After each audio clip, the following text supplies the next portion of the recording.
can get their seats. Yeah. It's up to you. 6 o'clock time to go. Let's rock. Welcome to each and every one of you. It is 6 o'clock and time to begin our March 3rd meeting. At this time, we'll call ourselves to order. First off, if anyone's here for the zoning for the Mendale Oaks, which is located on Secret Shortcut, that has been withdrawn and it will not be heard tonight. And I bring that up first, just in case somebody did not get that information. You're welcome to stay, or you may leave. Ma'am. Where was this? The Secret Shortcut, Mendale Oaks, It's item number 22 on item the agenda. 22. Mendenhall. Mendenhall, item 22. So that is going to be another, No, Well- it is that, Mayor, if I might, that has been withdrawn by the applicant, Yeah. which means it will not be considered by the council. The applicant, if they want to bring it back, they have to go through the whole process all over again, paying the filing fee, going to the planning board, and then ultimately coming to council. So Mendenhall Oaks, if you are here for it, what the mayor is telling you is it will not be heard tonight, and unless they reapply, it will not be heard by the council. thank you. All right. And that's also was placed on, I think, the bulletin board, the sign-up sheets. Yes. All noted the item's been withdrawn. So if you're here for that one will not be heard. All right, thank you very much. Item 1, recognitions, Student Art Showcase. Mr. Bourne, is that yours, sir? I'm here. All right, you're on. Here we go. Those are yours. Whoops. Well, that was good, I ain't gonna hear that. That was Huh? that's this one. Yeah, just hold on to it. You still have the public hearing. Yeah, I'm gonna have it, but I ain't gonna keep the names here. Get that. All right. Well, good evening, everyone. I'm here to present the 2020 Student Art Showcase. It's a citywide showcase for elementary, middle, and high school students designed to encourage and promote interest in fine art. The art is going to be displayed in City Hall for a one-year period, and I would like to go through and introduce the artist and their work. If you are present in the audience when your artwork appears, if you would just stand up so council can see who the artist is. Okay, let's see if we can work this. All right. Amoni Kellum, Rocky River Elementary, 4th grade. Is Amoni here? Braden Allen, Rocky River Elementary, 3rd grade. All right. Kennedy Dash, Walter Bickett, 4th grade.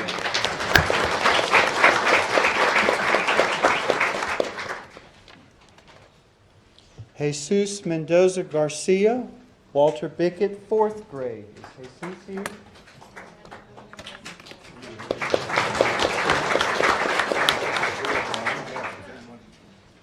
Emma Renee Adams, Walter Bickett, 5th grade.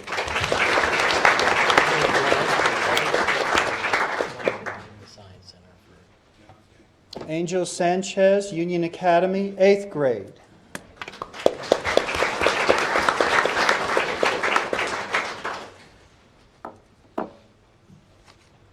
Alex Mitchell, Union Academy, 4th grade.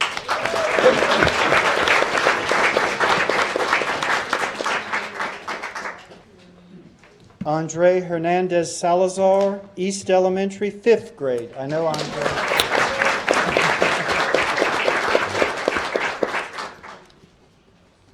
Nayla McClendon, Benton Heights, 4th grade.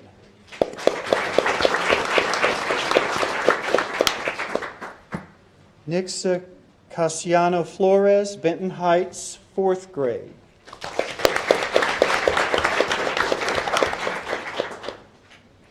Brianna Marin Flores, Benton Heights, 1st grade.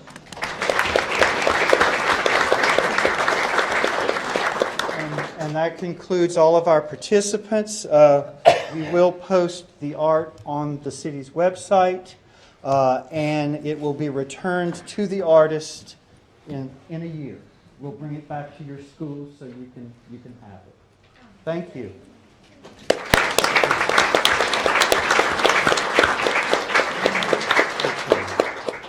Thank you for all your participation.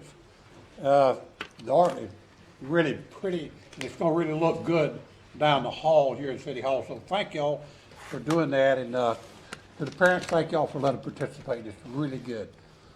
Okay, we'll go to item 2, public comment period. And I'll call the names as they've signed up. So the first name I have signed is Nancy Rory. Well, okay, you're in the first. All right.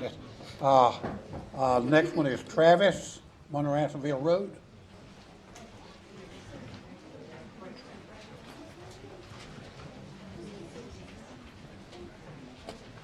Travis, if you will, name and address for our record, please. Thank you. My name is Travis Hubbard. I live at 5413 Monroe Ansonville Road.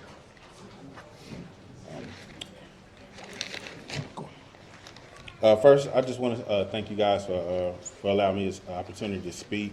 The reason that I'm here is because earlier in February, I actually shared a post about Dr. Christine Mandarian, who's from Monroe, North Carolina, and it was suggested that we should consider naming the new science center in her honor. After making the post, I started a petition, and on the petition I have a little over 500 signatures right now.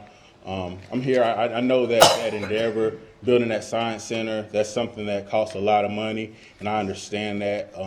So one of the things that I was just thinking what you guys consider was having the donors donate in the interest of actually naming the center after Dr. Christian Mandarian, or us trying to facilitate a way that we could, as a community, try to raise the funds, or just in your consideration, just consider naming it in her honor. That's all. Thank you, sir. Thank you.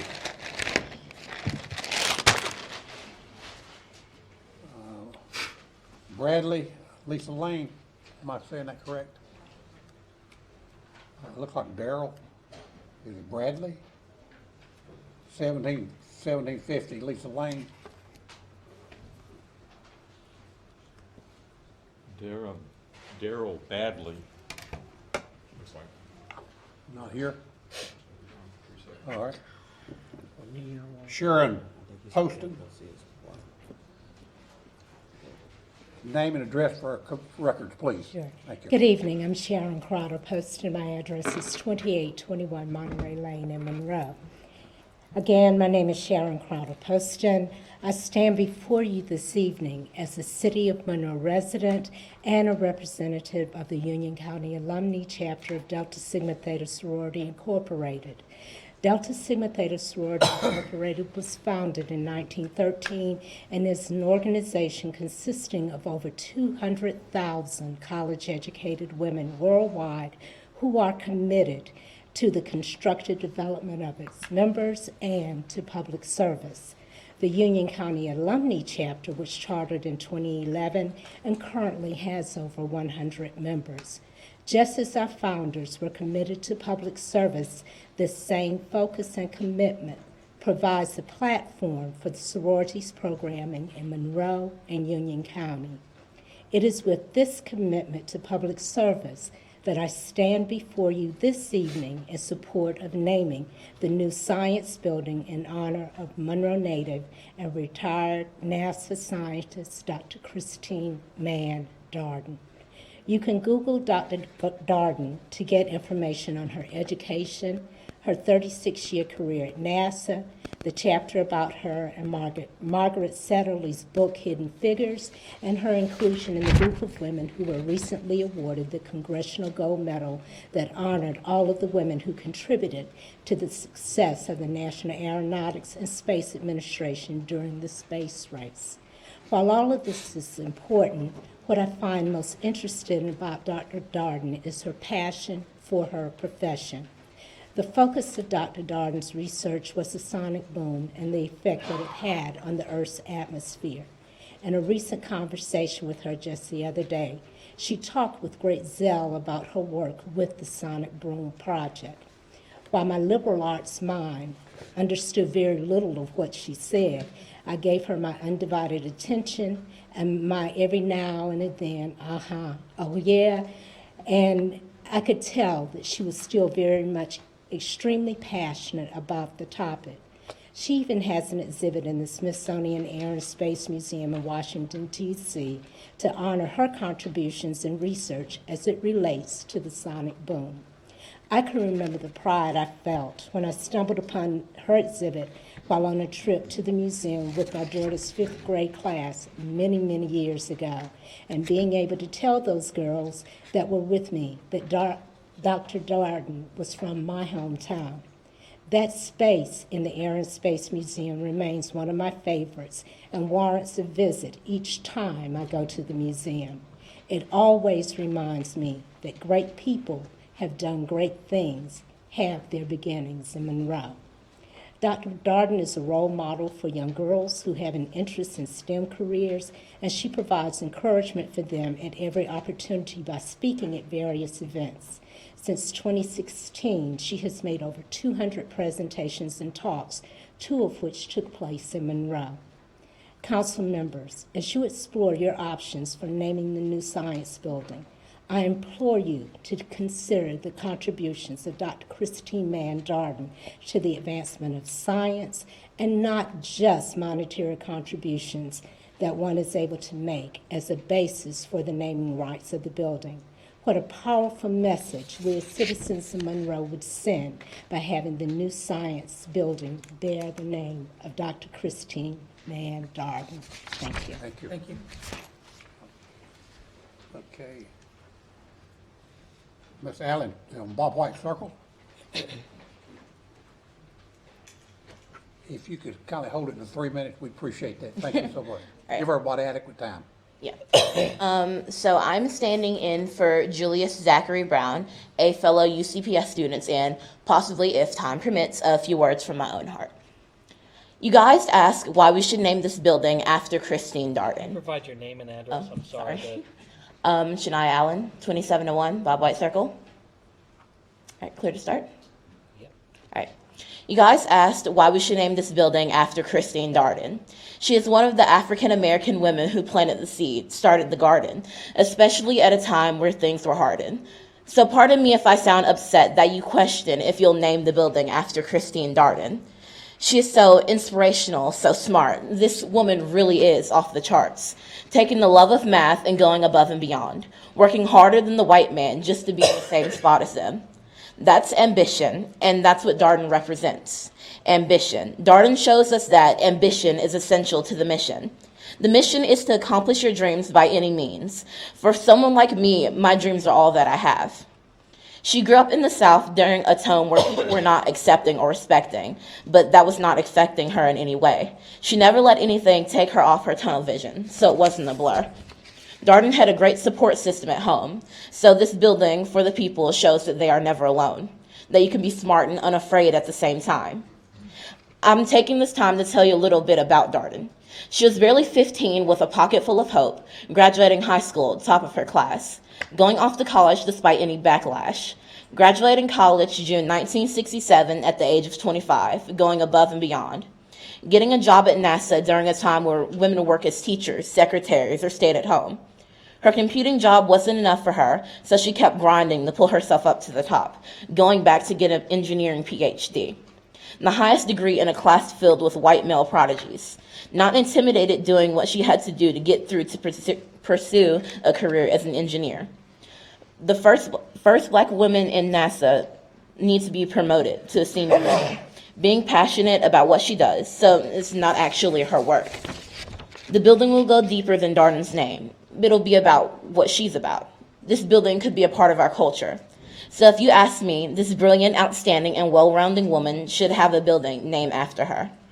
Me, personally, Christine Darden could stand as a role model. Putting her name on the building is deeper than that. She is basically a person from North Carolina, and we can look at her and say, she did it, why can't I? It'll inspire people in our community to strive for better. Seeing her name on that building will make them think, hey, I need to work hard, I need to push forward. It'll push people to get invested into our culture, what Monroe really is about. And I feel that putting her name on the building really would have an outstanding and wonderful impact. Thank you. Excuse me. Brenda Hamilton.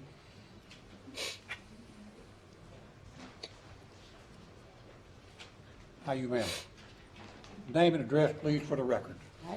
My name is Brenda Hamilton. My address is 3209 Valleydale Road, Monroe. I am privileged to speak before all of you tonight. I also speak in behalf of the Science and Art Building being named after Dr. Christine Mann Darden. I would like, since these ladies have so well covered her qualifications, I'd like to give you a few facts on the STEM program, which this would be a part of what this building is. The STEM jobs are projected to grow by 13% over the next 7 years. The average medium hourly wage for a STEM job is $38.85. The average wage for all other jobs in the U.S. is $19.30. Out of 100 STEM occupations, 93 of them had wages above the national average.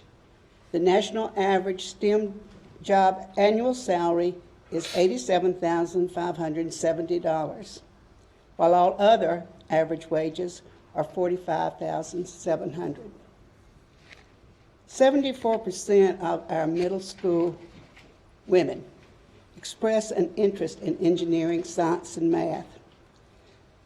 We need to open the door for them to proceed in that area. I have a young daughter. She is an engineer. She's a nuclear engineer, and I'm very proud of her. And she went through nothing compared to what Dr. Darren and the ladies from NASA went through. But my young daughter was promoted this past December the 1st to a senior vice president with Duke Energy's Nuclear Foundation. I would like to see more young women in Union County, and particularly African American young women, because they are the ones that are most deprived in that area.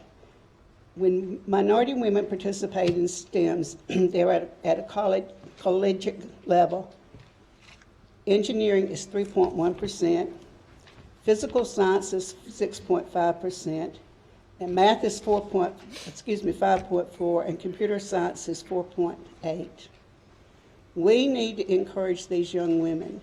And out of 67 countries and areas that were tested, they have come back and said that the young women were just as educated and just as able to become STEM qualified jobs. We need to encourage our young women. We need to let them become self-sufficient.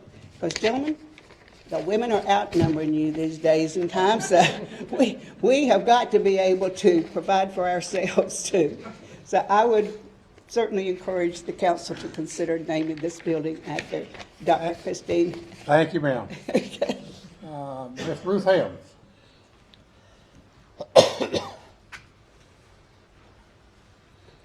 Ms. Ruth? Hey, If you give your name and address, we don't know you. you don't know me, do you? My name's Ruth Helms, and I live in Helms Park at 2201 Melody Drive. And as a former county commissioner, I'm here tonight to go on record. I appreciate you building this building. I think it's a great access to our county and our city.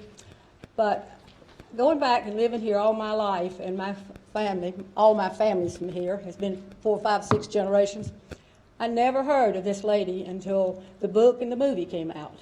And after seeing that and realizing that we had someone as famous as this in our own county that lived here and broke all those barriers, it's time for us to do something for her. So I'd appreciate it if you'd name it after. Thank you. Thank you, Ms. Ruth. Excuse me.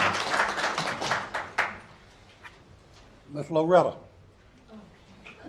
I'm going to pass Yes, Mayor, they've said all and more than I would say, and I just want to go on record that I agree that it should be strongly considered as the name of our science center. All right, thank you, ma'am.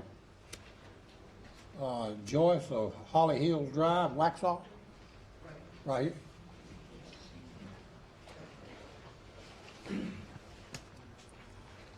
Only 3 minutes, we appreciate that. It's short. And your name and address for the record, please. Joyce Coon, 5511 Holly Hills Drive in Waxhaw. With all those who support the naming of the Science Center for Ms. Darden, please stand up. There's a lot of us here. Thank you.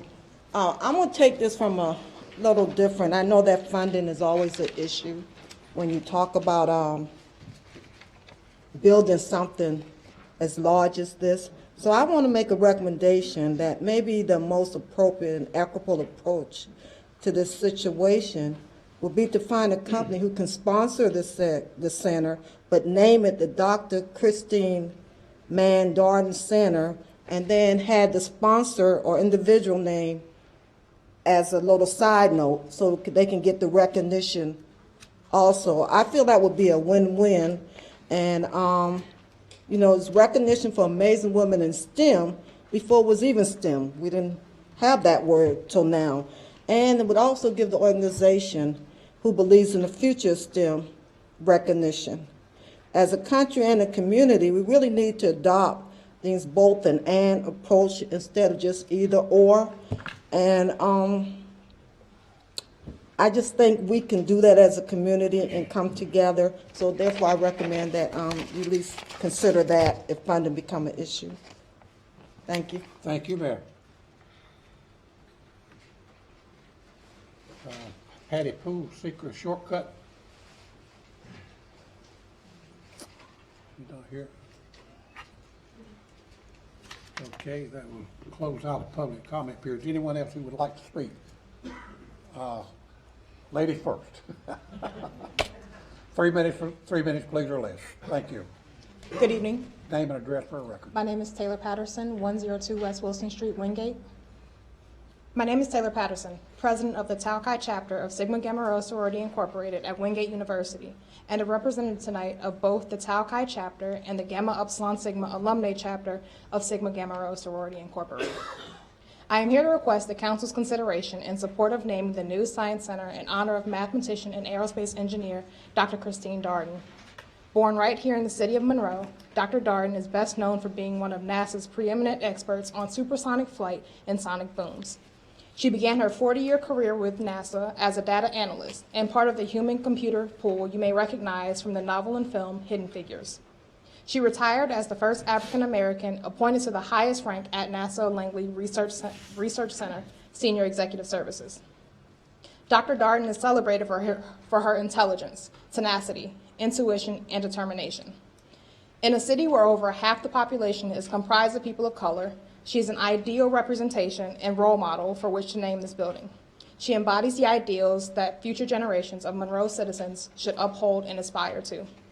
On behalf of the women of Sigma Gamma Rho Sorority Incorporated of Union County, we ask that you strongly consider naming the new building after hidden figure Dr. Christine Darden. Thank you. Thank you, ma'am. Sir, we recognize you at this time, please. Good afternoon. My name is Daryl Badley. I live at 1750 Lisa Lynn Drive here in the great metropolis of Monroe, North Carolina. The reason that I'm here is the same as all those, but having spoke to Dr. Darden not only an hour and a half ago, I come with a similar perspective to this young lady over here. It is true that she is a national figure. It is true that she did win one of the highest awards, by the way, which was voted unanimously in Congress and in Senate. Go figure that. For them to get, yeah, they did it. Back in December, they decided that she should get an award. And unfortunately, Dr. Darden is the last of the hidden figures still alive. So with that, I say this. We have an opportunity as a citizenship here in North Carolina to bring about and honor someone who is the last of her kind. Katherine Johnson, one of the original Hidden Figures, passed away last week at 101 years old. Which now our own Dr. Christine Darden is the last of those supercomputers. So above and beyond all of her accolades, I say this. If Congress and the Senate were smart enough to come together and vote for them to get this award, I would think that the last remaining one, who, by the way, is a citizen of our great metropolis, should get her name on a building. They gave her one of the highest awards possible. What are we doing for our own person? What are we doing for our own citizen? Now, I do also agree that money is an issue. So my thing is, why don't we collectively take our national treasure, which is Dr. Darden, and honor her by making sure whoever gives the money names it after her? My understanding is you have the power to approve that. So my thought is, whoever it come forward with that big check, all right, sir, thank you very much for your big check. Name it after her. That's all. Thank you very much for your time. Thank you very much. Anyone else who'd like to speak? I would like to remind y'all of one thing. Dr. Darden's dad, Need your name and address for the record. Nancy, I'm going to stand here and do it. Nancy Rory, 224 Trinity Church Road, Monroe, North Carolina. Thank you. Okay. Dr. Darden's dad served on the city council in the 70s or 80s. N.H. Mann. I remember him well. Good man. So I wanted to remind y'all of that. Thank you, ma'am. Anyone else who'd like to speak? Hearing none, we'll close public comment period, and we'll go to item 3, resolution of appreciation honoring Billy A. Jordan. And at this time, I would like to read the resolution. Whereas the Monroe City Council of the City of Monroe, North Carolina, wishes to acknowledge and express its appreciation to Billy A. Jordan for his dedicated service to the residents of Monroe as a member of the Monroe City Council. And whereas Mr. Jordan has served as a Monroe City Council member since 1987 and has contributed greatly to the success and development of numerous city initiatives, including the creation of the Monroe Corporate Center, expansion of the Charlotte Monroe Executive Airport, adoption of the Downtown Monroe Master Plan, the national natural gas line expansion, the expansion to the city parks and recreation programs, and numerous enhancements to the utility infrastructure. And whereas as elected official, he has devoted his time, energy, and talents to this city and has provided experience, vision for the future, sound judgment on the city behalf with unfailing integrity, dignity, and thoughtful reflections. And whereas a member of the Monroe City Council, he has used his skills and leadership to support at-risk neighborhoods, protect the history of the city, and foster a deeper sense of community within Monroe and supports affordable housing for all. Whereas Mr. Jordan has exemplified through his dedicated service locally, statewide, nationally, the caliber of public service required for the development of the city community through which he, his family, and friends may look with pride and sense of accomplishment. Now, therefore, I, Bobby Kilgore, by the authority vested in me as the mayor, and speaking on behalf of the entire city council and all of our citizens, who hereby express our deep gratitude and sincere appreciation to Mr. Jordan for his leadership, coupled and dedicated and distinguished service to the city of Monroe. Be it further resolved that a copy of this resolution be spread upon the permanent minutes of the city of Monroe. In witness hereof, I, Bobby Kilgore, Mayor of the City of Monroe, have hereunto set my hand and caused you to be affixed the official seal of the City of Monroe this 3rd day of March, 2020. Move to accept the resolution. I have a motion to accept the resolution. I have a second. Second. I have a motion, a second. Any discussion? Hearing none. All in favor? Aye. Any opposed? Hearing none, that will pass. Thank you very much. Okay, we'll go to item, to the consent agenda at this time. Mr. Faison. Thank you, Mayor and members of the City Council. The City Council uses the consent agenda to consider items that are non-controversial and routine. Consent agenda is acted upon by one motion and vote of the council. Items may be removed from the consent agenda and placed on the regular agenda at the request of a council member or citizen with the consent of council. The consent agenda contains the following items: Item 4 is for the purpose of authorizing our tax collector to advertise the unpaid real estate taxes that total $680,446. The advertisement will be published pursuant to General Statute 105-369. Item 5 is for the purpose of awarding the fiscal year ending 2020 audit contract to Martin Starnes and Associates for $76,500. Martin Starnes has performed the city's audit since fiscal year 2014. Item 6 is for the purpose of approving 2 budget amendments. The first is for $65,000 to order the necessary equipment to effectively operate the Dowd Center Theater. The second is to accept a donation from John Thomason in the amount of $500 to designate those funds for tree planting. Item 7 is for the purpose of calling 4 public hearings to receive public comments on April 7th. First is to consider the award of the Downtown Pronto grant to Brene Loffer, the owner of the Thai Tamarind Restaurant located on 109 South Main Street. The second and fourth hearings involve requests to rezone property by amending the Code of Ordinances, Section 156.106, titled the Official Zoning Map, and Section 156.98, titled Conditional Districts Established. The first of those involves property located along Williams Road from General Industrial to Conditional District EC Customs. The other involves property located along Secret Shortcut from R40 Residential Low Density to Conditional District Secrets Landing. The third public hearing being called for is to consider zoning text amendments to Section 156.14 definitions and Section 156.110 table of permissible uses. Item 8 is for the purpose of awarding the contract for the roof replacement at Dickerson Gym to Tecta America Carolinas in the amount of $136,625. Item 9 is for the purpose of approving the budget amendment in the amount of $5,300 to fund a site inventory assessment by Benesh of approximately 6.29 acres of land currently owned by Shining Light Baptist Church.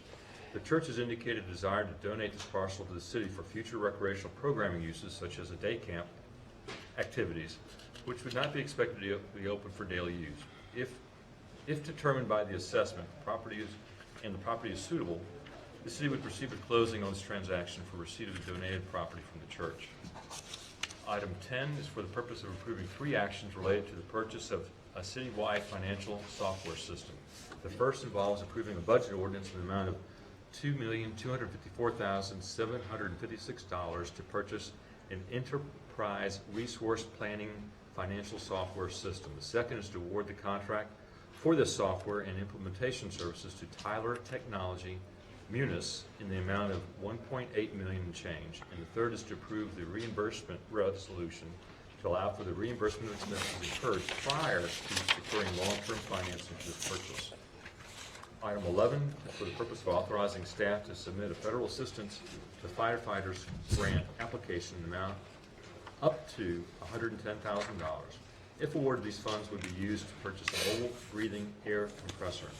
Item 12 is for the purpose of authorizing execution of an interlocal agreement with Union County for the analysis of Sutherland and Walkup Avenue intersections as part of the 2019 Union County Critical Intersection Analysis Initiative that will be performed by NCDOT. Item 13 involves minutes and reports loaded A through H. Item 13A involves disbursements from the City Council's discretionary fund. There was one disbursement for the period. Councilmember McGee disbursed $250 to Benton Heights Elementary School of the Arts. Item 13B involves financial reports for February 2020. As a summary, I'll highlight several fund balance amounts that are as of February 5th. The total fund balance is $33,447,000 and change. A few subsets of that total fund balance are fund balance reserved by policy is $10.6 million. The unassigned general fund balance is $4.3 million. The total assigned fund balance is $3.5 million. There are 4 sets of minutes lettered 13C through F. 13G is summary of contracts awarded, change orders approved, and city manager settlement of claims. And there were 22 contracts for the period totaling approximately $192,000. Item 13 involves tree removal, tree removal request by Lance Dunn. And for information purposes, I'll offer City Council synopsis of the report that's in your agenda packet regarding Mr. Dunn's request for the city to remove trees from his private property at the city's expense. Mr. Dunn appeared at the council meeting on February 5th to deliver his request during public comment section of City Council's meeting. Public Enterprise Committee was in consensus to support the existing tree trimming practices of maintaining adequate clearance away from the city's high voltage electric lines, and the trees are not trimmed at the city's expense from private property for the convenience of the property owner. Consequently, Mr. Dunn is responsible for the cost of removing the trees in question from his private property, as he has been informed repeatedly by department and administrative officials. An exception to this practice for the purpose of assisting Mr. Dunn would be an accommodation that sets a precedent to accommodate similar requests from other property owners who desire having trees removed from private property at the expense of the city. The financial impacts of this precedent would negatively affect the cost-effective operation of the city's electric system and would eventually put pressure on increasing electric rates. Item 14 is for the purpose of approving a request for outside water service from Sybil Huntley at 2022 White Shore Road for one new single-family home. Item 15 is for the purpose of awarding the contract for the construction of the Greenway Connector for Parks Williams Athletic Complex and the Monroe Aquatic Fitness Center to Troll Contracting in the amount of $419,800. This Greenway project will provide an additional half-mile asphalt trail connecting those two facilities. Item 16 is for the purpose of ratifying the results of two auctions for the disposal of public property. The first involves the 2003 Pierce pumper. A bid was received in the amount of $31,275. The second involves a 2008 Pierce pumper. The bid was for $51,275. The disposal of property in excess of $30,000 requires City Council's approval. The initial valuations for both of these items were below $30,000. However, during the auction, final bids were above $30,000. Thus, out of an abundance of caution, city staff has requested ratification of the auction results to reinforce the validity of the auction. Item 17 is for the purpose of adopting the resolution that awards Captain Beth Green her service sidearm and recognizes her long and distinguished career of service to the citizens of Monroe as a sworn officer. Item 18 is for the purpose of approving the tax releases for the month of January in the amount of $17,642.82 that was created by a change or reduction in the value of the City of Monroe for the City of Monroe by the Union County Tax Assessor. Item 19 is for the purpose of approving a budget amendment that increases the travel amounts from $4,000 to $5,000 for the mayor and each council member and amends the travel policy for elected officials to reflect this change. This concludes my summary of items placed on the consent agenda for your consideration, members of council. Move that we accept it. Have a motion? Second. Have a motion, second, any discussion? Hearing none, all in favor? Consent agenda is passed. We'll go into a regular agenda at this time. Item 20, request to table public hearing for consideration of annexation and zoning map text amendment for 27.14 acres located along Secret Shortcut to be rezoned from City of Monroe R40 to Union County RA40 to conditional district known as Stewart Crossing. The City Council recommends itself. The motion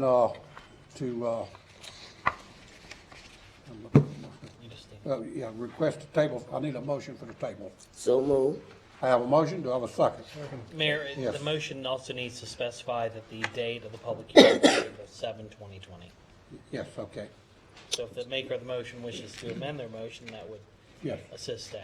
okay. Okay, I amend the motion to include the date, April 7, 2020. Thank you, ma'am. I have a motion to table to April 7th, 2020. Do I have a second? Second. Any discussion? Hearing none, all in favor? Aye. Okay. Item 21, declaring property located at 509 Beard Street, parcel number so-and-so, unfit for human habitation, and ordering dwelling to be demolished and removed. A public hearing. Good evening. I'm Lisa Stylewinter, Director of Planning and Development with the City of Monroe. I would like to bring before you A petition for ordinance to declare 509 Beard Street unfit for human habitation. I'd like to first orient you to the subject property. It is highlighted in blue. It is located at the intersection of Fairley Avenue and Beard Street within the Winchester neighborhood. The site is approximately 0.24 acres and currently contains an existing 1,515 single-family dwelling that has been vacant and abandoned since 2015. Code enforcement staff received complaints from the Winchester Committee and members that participated in the neighborhood walks within the Winchester area due to the vacant, abandoned, and deteriorated dwelling. Due to complaints received, a petition was filed and an inspection conducted by staff on July 30th, 2019, in which multiple violations of the minimum housing ordinance was noted by staff. Failing roof, rotten fascia board and siding, broken and missing windows, weak floors, rotten and failing front porch, failing and missing sheetrock, missing plumbing in the kitchen and bathroom, trash and debris throughout the house, missing HVAC unit, and then of course signs of vagrants throughout the house. Just like to now provide you with a few pictures.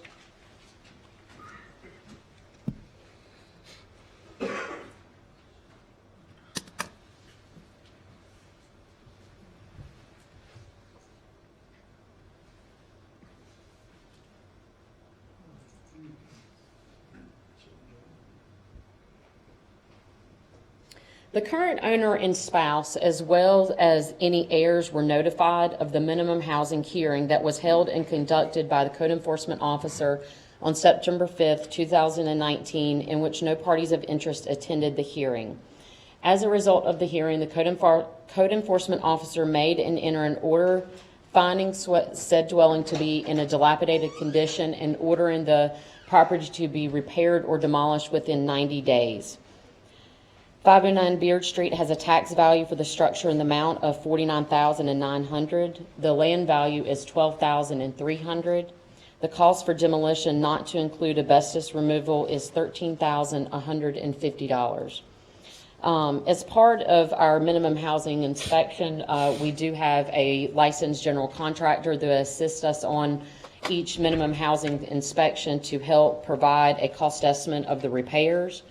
According to HCB Construction, provided the city an estimate of $38,395 to repair the dwelling, which is greater than 50% of the value, which constituted in a dilapidated condition. Due to the condition of this structure and the adverse impact it has on the area, staff is recommending council adopt the ordinance to declare the property unfit for human habitation and demolition as submitted. I'll be happy to answer any questions. One question. Yes, ma'am. This is heir property, Yes, ma'am. and all the heirs were contacted. 7 heirs were found on the property, and they were notified throughout the process, as well as, since there could be potential unknown heirs, it was published in the paper throughout the process, and it was posted on the property throughout every step of the process. Okay. And you got no response from them? We did hear from the daughter, one of them. Unfortunately, they don't want really anything to do with the property and wishes whatever we choose to do. But the heirs will be responsible for the cost of demolition? If the ordinance is approved tonight to demolish and we move forward with the demolition, that would be a lien on the property. Yes, ma'am.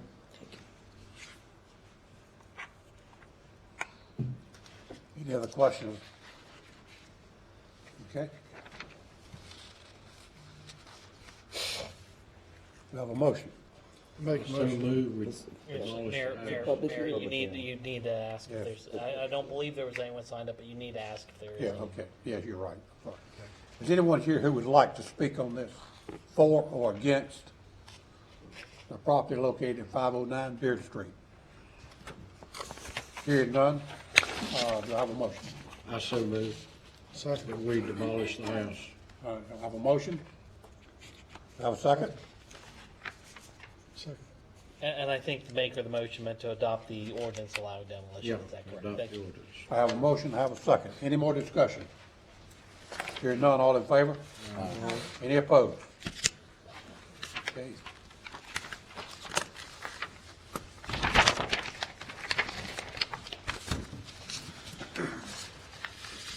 Item 23, zoning map amendment request to rezone property located at intersection of Olive Branch Road and Morganville Road from general industrial to conditional district known as Scotch Meadows. Text amendment request to amend code of ordinance, land use of chapter 156, zoning code 156.106, title official zoning map. It's a public hearing, and at this time, let me get my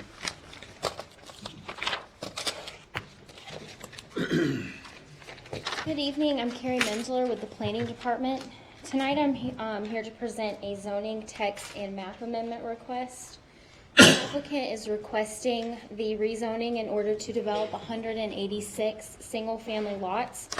The total area of the project is 47.4 acres. 16.04 acres of that is left as common open space. There's also 3.66 acres of the open space which is located within the floodplain.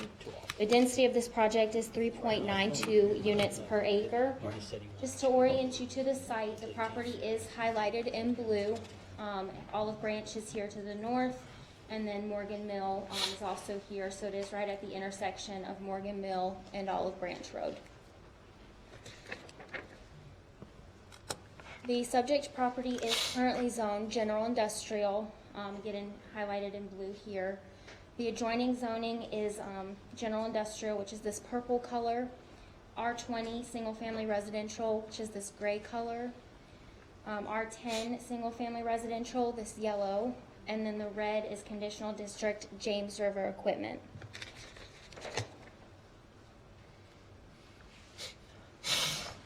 The applicant is requesting the rezoning in order to develop 186 single-family lots. Again, the total area of the project is 47.4 acres. The minimum lot size for the single-family lots is 4,700 square feet, with an average lot size of 5,906 square feet. The project is required to provide at least 12.5% open space, which would equal 5.93 acres. The total area of open space provided is 16.04 acres, or 33.8%. The open space will also include park benches, a pedestrian trail, and a picnic area. Just to orient you to the site again, you have these orange lots that are 41-foot wide lots. The pink lots are the 51-foot wide lots, so they do have a mix. This is the open space and preserved existing trees that you see. The pedestrian trail is located along the perimeter of the lots, and that is also where the park benches and picnic area will be located. There is a stream along this property line, and there is a 50-foot buffer on both sides as required by the ordinance. Each home will have at least 2 yard trees. Street trees will also be provided at a rate of 1 tree per lot. And they've also provided landscaping along the frontage of Olive Branch. Each home will have at least a 2-car garage. All front load garages will have carriage-style trim and/or hardware that mimic carriage-style doors. Driveways will be paved with asphalt or concrete and will be able to accommodate at least 4 vehicles. There will be 5-foot wide sidewalks provided along both sides of the street throughout the development, and an 8-foot wide sidewalk provided along Olive Branch Road. The development will be accessed by 2 entrances off of Olive Branch Road. This southern entrance will be a right-in, right-out only entrance, so you'll only be able to enter into the development by turning right, and you'll only be able to exit by turning right out of the development. The northern entrance will have a left turn lane, so you'll be able to turn left into the development from Olive Branch, and you'll also be able to turn left out onto Olive Branch Road. The North Carolina Department of Transportation and City's Engineering Department did not require a traffic impact analysis for this project. A builder has not been chosen for this development, but they have submitted a couple of potential elevations for the development that staff would review if approved at permitting. The developers proposing the homes will be a minimum of 1,400 heated square feet. The primary building materials will be limited to a mix of fiber cement, stone, stucco, brick, and/or high-quality vinyl materials that will be at least 0.044 inches thick. The vinyl must also have backing material, must be heat resistant, must be wind resistant, and have the UV reflective additive. The development falls within the Unionville Elementary, Piedmont Middle, and Piedmont High School attendance areas for the 2019-2020 attendance year. And the neighborhood, or the applicant did hold a neighborhood meeting on December 30th of 2019. A rezoning notification sign was also posted 10 days prior to the public hearing, and an official rezoning notification letter was sent to property owners within 150 feet 10 days prior to the public hearing. As far as the future land use plan and consistency, this project falls within the community corridor, which is this pink color, and then the other portion falls within the suburban color. The suburban character area is for residential. The density is 2 to 4 units per acre. The community corridor is for higher intensity residential and commercial uses. And the community corridor typically covers Highway 74 or other major intersections along major roads such as Morgan Mill. The project is consistent with the land development plan due to the density. Planning Board did recommend denial of the conditional district rezoning. However, should City Council wish to approve the rezoning, planning staff did recommend that primary building materials be limited to stone, stucco, brick, and/or fiber cement, and vinyl be used for trim work only. A mix of materials be included on the front facade, and no portion of a lot shall be located within the stream buffer. I'll be happy to answer any questions you might have. How many houses per acre? The density is 3.92 units per acre. And what would be the cost? Of the homes? Yes. That I'm not sure. I'm sure the applicant will be able to address that. Okay. Any other questions? Thank you, ma'am. I do have one other question. Yeah. When you had the community meeting, was it well attended? We, myself and Matt Kirchner with Eagle Engineering, were there until just after 7, and we didn't have anybody show up. Did you have any phone calls or letters? We've had a couple of phone calls. I don't believe I've received any letters or emails. We've had a couple of phone calls inquiring their concerns about traffic and the number of lots in that intersection. Was there a consensus for or against development? I didn't get exactly a consensus with my phone calls. Mostly it was concerns about the intersection. How were the neighbors notified about the meeting? The property was posted with a zoning sign 10 days prior to the meeting, and then we also did send the official zoning letter to properties within at least 150 feet of the subject property. And just to clarify kind of the APO map that's in your packet, this property that has the star is the subject property. These other 3 properties are owned by the same individual that owns this parcel. In state statutes, basically we have to consider that all one parcel, so that's why you see additional properties as well as properties that go all the way out to here that were notified. What reason did the planning board give in denying? They had concerns with the density, the number of lots. And just one more question, Carrie. Give me that explanation again on primary building material and a clarification on what you said about the vinyl. So they're proposing vinyl as an allowed material. If it is used, it will have to be a high quality vinyl, which is a little bit thicker than your typical vinyl. And it also has backing material. It has UV reflective additives to help, I guess, with the quality of it and make sure that it lasts longer. Okay, but, that's down the list here. Does that mean that it's less than primary? Did you have That a is considered, percentage, a no, portion? there's no percentages or anything. They could be all final, is basically what's being proposed right now. That's my point. Okay. Any other questions? Hearing none, thank you very much. We'll go into the public hearing. With the council's permission, I'll allow the developer 10 minutes to produce his program. And of course, we'll stay with the folks that wants to speak. Of course, I'll call your name as you signed up. If you will, please try to hold it to 3 minutes. That way, we can get this done. So at this time, I'll call the developer, Matthew, 2635 Rolling Hill Drive. We'll recognize you, sir. You can hold it down to about 10 minutes. Then if there are any questions last with the council approval, we'll give him an opportunity to come back and address any concerns or questions. If you will name and address, please, for our record. Hello, everyone, mayor, council members, staff, community that came out. I am Matthew Kirster, 2635 Rolling Hills Drive, resident of Monroe. I work with Eagle Engineering and presenting tonight on behalf of the developer. Let me see if you guys can. Here, how do I make this thing go away so that it doesn't come up the bar here? What are you using here? This is a PDF.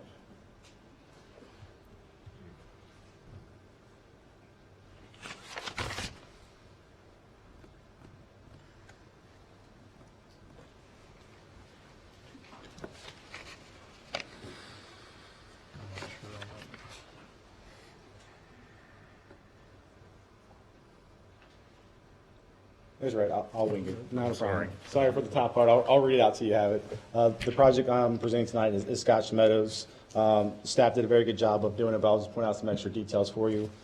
Quick question that you had. Our average price is about $250,000 is what we're looking to have there. And obviously that's an average price. It goes down, up, or down.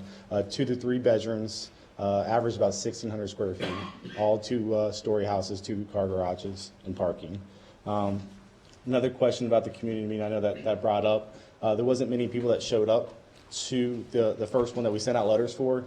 Some of the community showed up for the planning board meeting, and from there we set a second community meeting so that community could come out. There's 2 subdivisions north of the expressway that really showed up during the planning board. So we went ahead and had a second meeting with them so they can express their concerns and we can answer any questions that they had.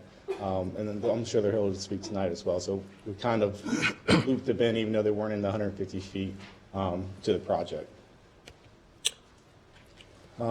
Just kind of, again, pointing out the area of the project. Sorry if I look down because I don't have a pointer so I can point where you're at. Morgan Mill Road, Olive Branch, our project here, the private airstrip, Creeks Ridge subdivision down here on this side. If you guys have any questions where the project is, just kind of let me know when we get to that point. Existing pictures of the project here, open field, trees, kind of wrap around the side. One picture from either side of it. Creek Ridge Drive, which is the subdivision just to the south of us. Kind of give me a prospect of what we're comparing to. This is the zoning, and I think the zoning that staff had was a little bit better. You can see just to the south, we're at R10. Then we had general industrial, and then we moved to R20 to R40 as you move to the north there. And when we're looking at density, I know that was a major concern that people had. If I was zoned R10, we're talking I can get 180 units in there instead of 186.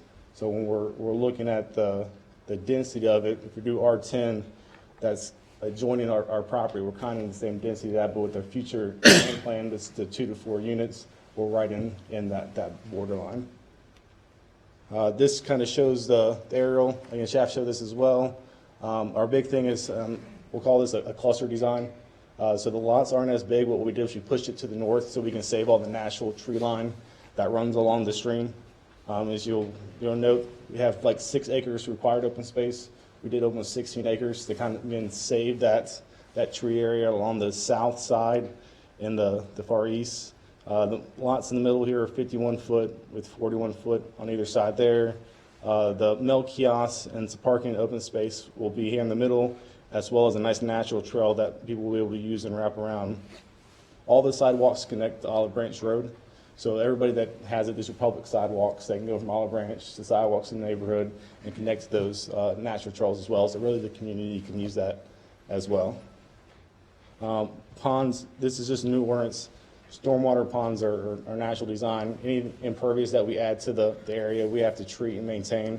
So there's no extra movement of water off site.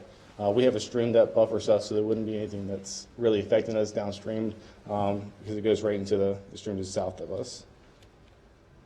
This is kind of some of the passive amenities that we have. We're going to put fountains in the ponds. I know a lot of people don't show that, but when you don't have water movement in the pond, sometimes they have mosquitoes, so I go ahead and throw fountains in all of them, kind of add the extra feature in there. Park benches around the natural trails. You kind of see this is a picture of Brand Oaks, bench, pond, kind of giving something good to look at. Here's some of the elevations that we have. Again, we got a mix of stone, brick, stucco, vinyl, hardy plank, a little bit of everything, give the end builder something to work with to kind of keep in that price point. But what we will do is tie it into this is the minimum that builder will be able to do. This is what these elevations have, and that's why we left those notes in there. So when we find a builder, if they want to go back with hardy plank or something like that, obviously they can step up to it when they have it, but it kind of gives a good range that we find the right partner that can build the quality of house what we want, some options to be able to build with. Now, may I ask you, these elevations, those that you are considering, but you don't actually have any to propose yet? Yeah, so this is what we're proposing. So it's kind of desk is, this is what the builder will actually have to build towards. So zoning will get their elevations from the builder when it's selected, and they'll have to be in line with these ones as well as all the conditions that are in the rezoning packet. So the higher vinyl that's backed and UV protected, they can do the mixture of stone or brick on the front, some stucco, and everything like that as well. You guarantee the higher grade of vinyl? Yes, it is a condition in it, the higher grade vinyl. One other question. When the young lady made the presentation, I thought she said 1,400 square feet.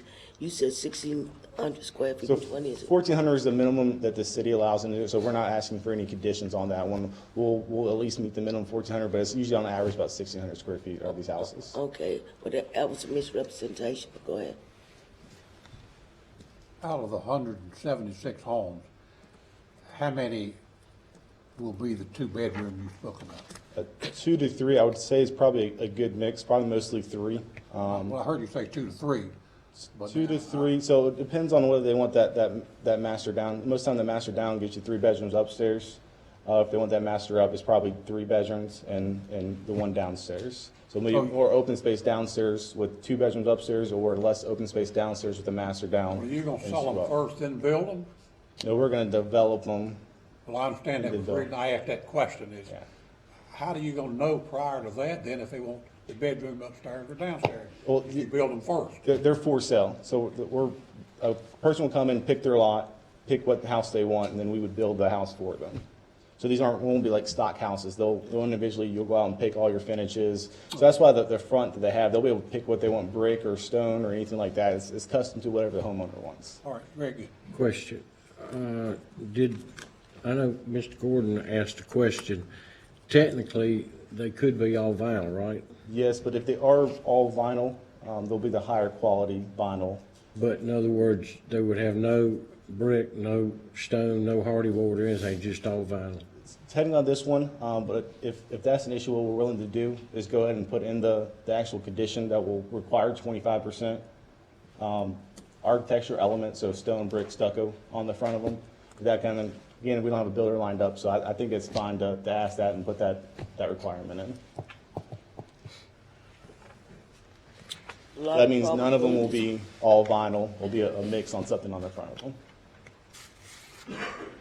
One of my biggest issues, and I'm glad staff is here, is 4 units to the acre is a lot of houses. And it doesn't give you any maneuvering room or anything else. It's just, I could reach out and touch my neighbor right here almost with my hand, and that's something we need to look into hard. I completely understand. And as I said, if we're doing the R10 that's right below us, we can get 180. And in your future plan, you guys are allowing the 2 to 4. So we're meeting what you guys have laid out for the area. We're not asking for anything additional, but it's what it's in your future planning. I'm not putting words in your mouth, but I'm asking you saying you're sure that you are meeting our minimum requests? So, what do you mean? You know, like you said, I'm gonna do what you guys request. So is that what you're saying, that you're doing what we are, the minimum amount that we're asking you to do? I think you're talking about the square footage. I think Is that what you're Yeah, talking about? yeah, so 1,400 square feet is the city's minimum square footage for the new developments in the ordinance. So I'm saying that's the minimum we'll have, but these average homes right now that we're showing are 1,600 square feet. Okay. And about 47 of them will have something other than vinyl on them. You said 25%? So 25% of the frontage will have architectural elements, so brick, stone, or stucco. So that's about 47.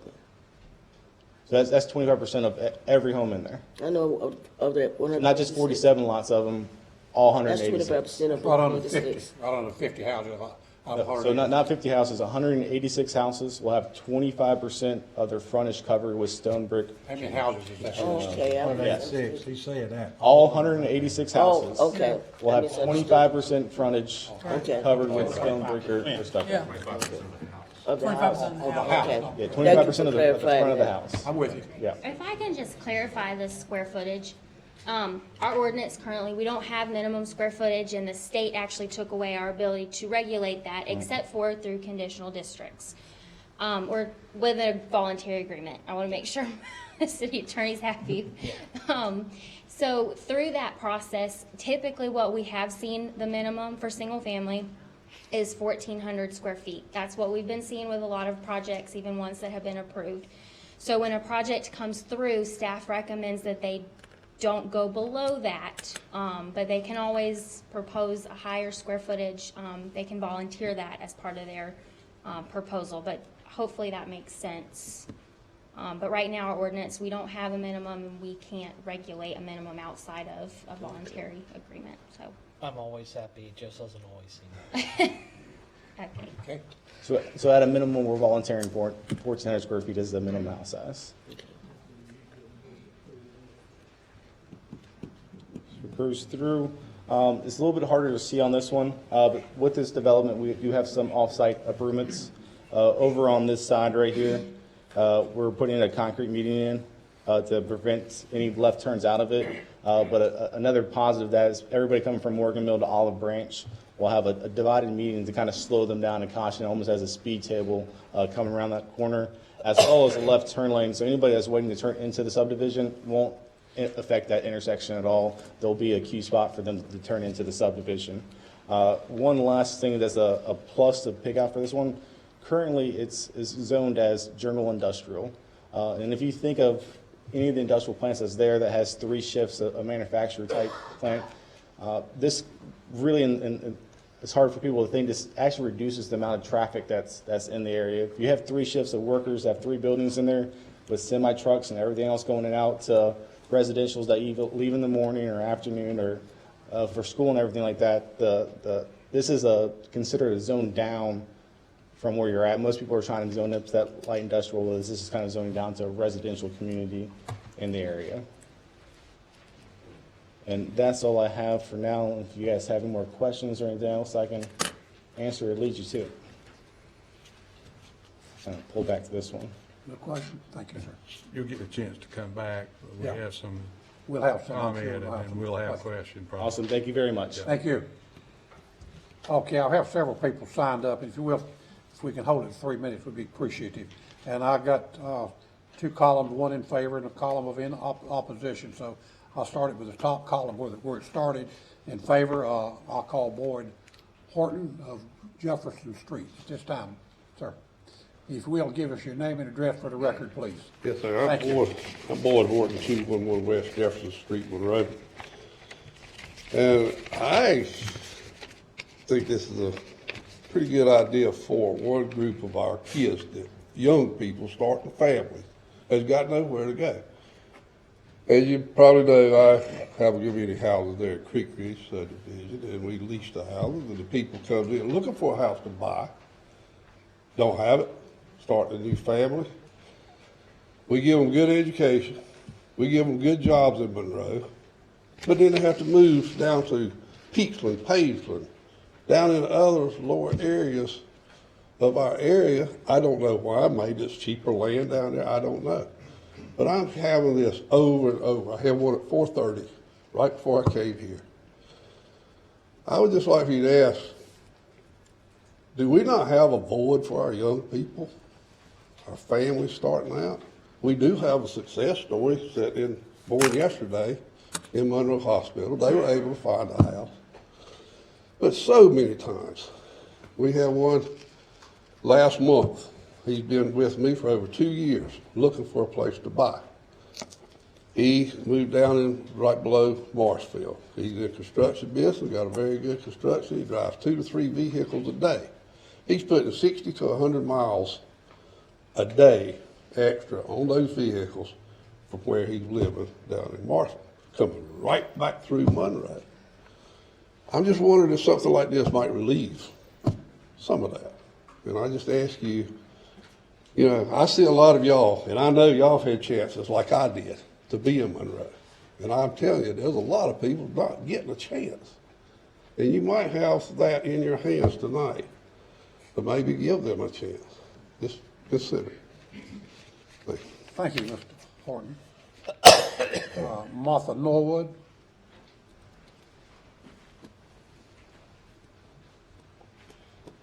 Name and address, please, for the record. Martha Norwood, 1708 Lakely Drive, Monroe. I'm here sort of for both sides. I think it's a really good idea. And the reason is, I was born and raised in Union County. I raised my 2 children here, and I've watched them grow up and have a hard time finding affordable housing where they can start out. I have a daughter that's 33, a son that's 28, almost 29.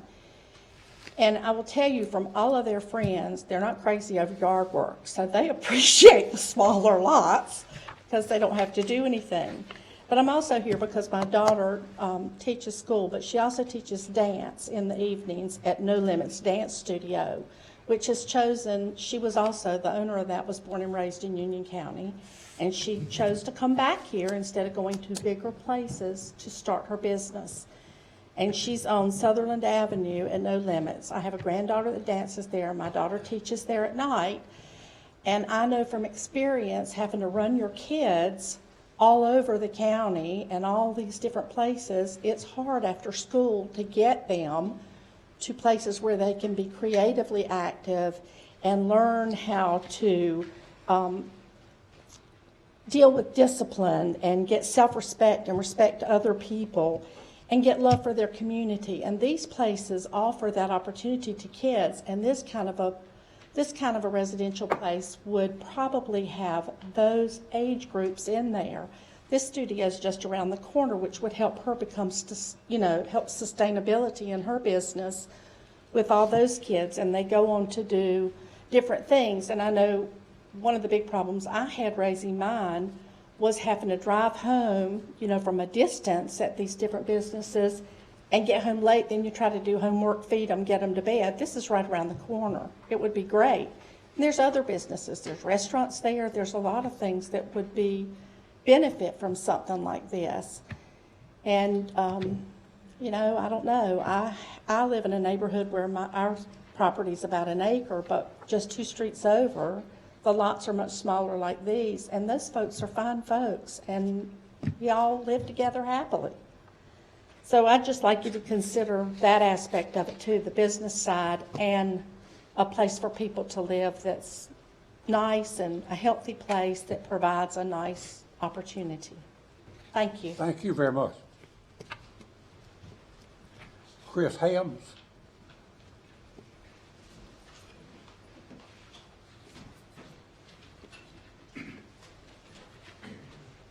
My name's Chris Helms. I'm at 1908 Morgan Mill Road, and I am a partner in a local business in Monroe here.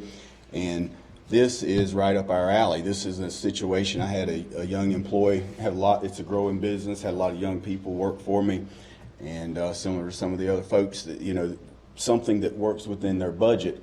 And one of the young men that works for me just bought a house late last year in the fall, and he moved out of Monroe to something very similar to this in Midland. Well, good for him. I was very excited, but what that does is it makes him 30 minutes away from our work. And, you know, we have situations where early mornings, late evenings, and other folks riding in the vehicle with him. It would be much better for some of my other employees as well as for the company if we had something like this in the area that's close by and on this side of town, to where folks could live in the area where they work. It's more convenient for them, more convenient for their families. So I just ask that you consider this. Thank you. Thank you, Ted. Ted, is it Jordan? Ted, Doran. okay. We'll recognize you at this time, sir. Sir. Look like a J. Thank you for having us. My name's Ted Dorn. I represent James River Equipment at 2112 Morgan Mill Road. I just wanted to say something real quickly. We have recently done an expansion on our building down there and are looking to employ several more people at that location. We would like to support something like this because we feel that it'll keep people close to Monroe, and it'll give us an opportunity to hire people locally instead of we're having a hard time hiring people locally right now. So we think something like this would be good for the community. Thank you, sir. Mr. J. Ross, sir. Thank you, Council Mayor. J. Ross, 1064 Kite Court, Matthews, North Carolina.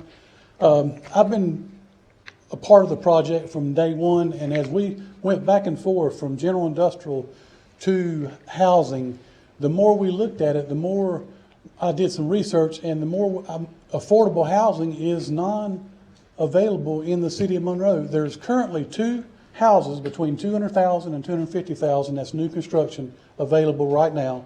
And there's 2 houses that have sold between new construction between 200 and 250,000 in the last 180 days. So just like the previous people that just spoke, there's not anything. The saying is that if you build it, they'll come.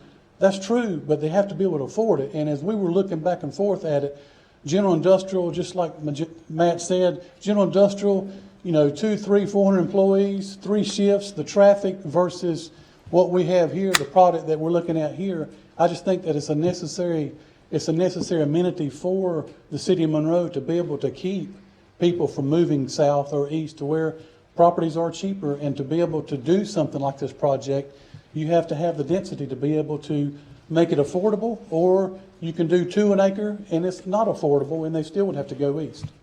Thank you for your time. Thank you. Ann Walters. Good evening, y'all. My name is Ann Walters, 1003 Oak Hill Drive in Monroe.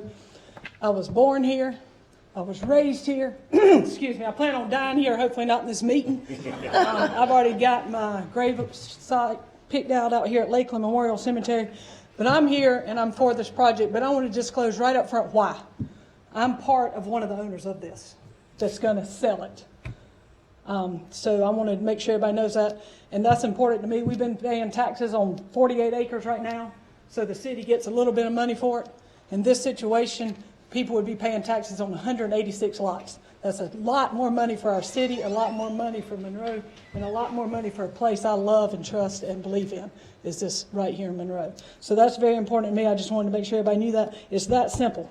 But it's really not that simple to me, because we can change everything we're doing. We can give all these people an opportunity. I grew up in a house here in Monroe. My mom still lives in where I grew up. We don't have a car. We don't have a garage. We didn't have this. We didn't have that, all those things. But we had an opportunity in this town to do different things. They spoke. I didn't know anything about Dr. Dorn until this morning. I watched the movie on Hidden Figures. I think it's fantastic. I stepped out in the hall and talked to them. How proud we are of Monroe and the things we can do. But I think we've got to give young people an opportunity to be able to come back to this town and live just like we did if you grew up here, or just like some of the other people from up there that are coming down and wanting to stay here. It's important that we are here and give them a house they can afford.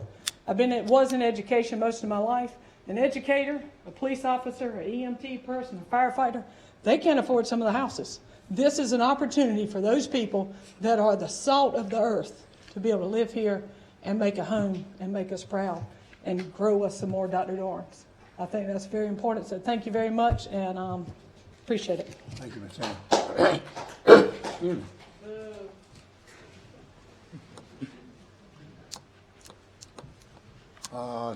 Joe of 29 Duck Point. Yeah, that's me. I'm Joe Mulrooney. Yes, sir. 2929 Duck Point Drive. And I live outside the 150-foot requirement to notify residents, so I'd appreciate it next time something like this comes up, if you could spread it out to the people who have to drive within 150 feet of that development. And I'm in support, but conditionally, and here's why. So I have heard that the plans for growth in Monroe are about 1% a year, and this would just about do it for this year. I suspect it's probably a little higher than that, and that's kind of my concern. That's why it's conditional support. I agree we need homes for working people, young families, people starting out. That's what it looks like to me. But these roads that I drive down just about every day, you know, if you're going to have an extra 200 or 300 cars coming through there, there's only one place they can go, and that's going to be Olive Branch. Olive Branch is a 2-lane road. Now you're going to consume some of that with turn lanes and a median. That's going to cause some problems. That's going to cause some congestion. And I would ask that the council consider a widening project, maybe in coordination with the state, of Morgan Mill and Olive Branch to add extra lanes. I also understand there's a new industrial park going in the area. That's going to add truck traffic, which is going to slow things down. It's going to cause problems, and I haven't lived here all my life, but I've lived here long enough to know that there was a fatal traffic accident right there at the corner of that property where somebody ran off the road at night. It's hard to maneuver around there. You add 200 or 300 cars, that's going to be a problem. What about the current traffic count? Do we know that? What about the extra load on water and sewer? Do we know that? We got to think about these things ahead of time before we build something like this, whether it's 1 home per acre or 6 homes per acre. I was in Savannah, Georgia about a year ago, and it kind of struck me, you know, a town that was built in the 1700s, set up on a grid with entrance and exit points. It's easy to get around Savannah, Georgia. There's only 2 ways in and out of here. I'd ask that maybe we consider different ways of coming and going. So if we add the infrastructure and we support the new families, I think it's a good project, but we've got to think about the infrastructure. Thank you. Thank you very much, Mr. Joe. All right, Mr. McConaughey, Iron Gate, I hope I got that closed. How are you, sir? Fine, how are you? Fine, good to see you. My name is Ian McConaughey. I live at 1220 Iron Gate Drive in Monroe. My family and I have lived in Union County for 40 years, the last 26 of them on Iron Gate Drive. It's 2 miles from this proposed development site. I first became aware of this whole issue when I saw the zoning sign in the past 2 weeks. I was new to the process, so I visited City Hall and I met with Carrie, and she's very professional, very cordial, provided me with a lot of information. So I've read the planning board minutes of February 12th, read this evening's staff report, reviewed subdivision maps, zoning maps, future land use maps, spoken with neighbors, as well as landfill staff. But in my lay opinion, the entire proposal is a recipe for disaster. First of all, in essence, the proposal calls for 186 homes to be built on 31 acres. And when you look at the density of the homes on buildable space, you're looking at nearly 6 homes per acre. And the planning commission saw that and took that in consideration when they voted to deny this request. 35 of the lots will be 51-foot lots. 150 some odd lots will be 41-foot lots. That's about the distance from that door right there to the gentleman in the purple shirt back there who spoke earlier. I think it's safe to assume that the houses are built for 2 adults, which would mean 372 people, 2 children per home, which would mean another 372 individuals, 2 cars, 372 cars, and parking for 4 cars at each home, another 372. Assuming the adults wish to separately drive elsewhere, that means 372 more cars on Olive Branch Road, which is a 55-mile-per-hour roadway. It's already a heavily traveled road. The county landfill handles approximately 100 to 150 commercial trucks and slightly fewer property owner vehicles per day. A large percentage of those trips are made down Olive Branch Road. I don't know if any of you regularly use Olive Branch Road, but now at the peak hours, the traffic light at 74 and Morgan Mill Road is often backed up past Sutherland Avenue. People from Olive Branch and 200 coming down to that. It's difficult to understand why neither the North Carolina Department of Transportation or the City of Monroe Engineering Department have not seen fit to do a traffic impact study for this project. I realize the DOT is not answerable to anyone, but the lack of involvement of the engineering department is a mystery to me. The project involves 186 lots. I don't know what their criteria is before they become concerned. There are also factors other than traffic to consider. This evening's staff report points to concerns about school resources. Although not within the authority of various towns in Union County, it is still incumbent upon town governments to consider the cost of new schools. Sir, can you wrap it up? We're almost 3.5 minutes. Go ahead and finish up if you will, please. I do not see any reports from the police department, fire department, emergency services, or others which should have a voice in this process. There is nothing about noise, light, water, or disturbance of wildlife to give a complete picture and cost effect of the impact of this subdivision. Sir. With regard to the planning board meeting, I would like to note that the folks selected by this mayor and council did not approve the same request that is before you this evening. I would ask that you defer to their experience and thorough examination and support their vote on this. Thank you, sir. request. Thank you. Sir, I got you almost 4.5 minutes. I'm sorry to interrupt you, but I've got to move on. And just one other thing for your general knowledge, I think the name Scotch Meadows has already been used in Union County. Okay. Thank you very much, sir.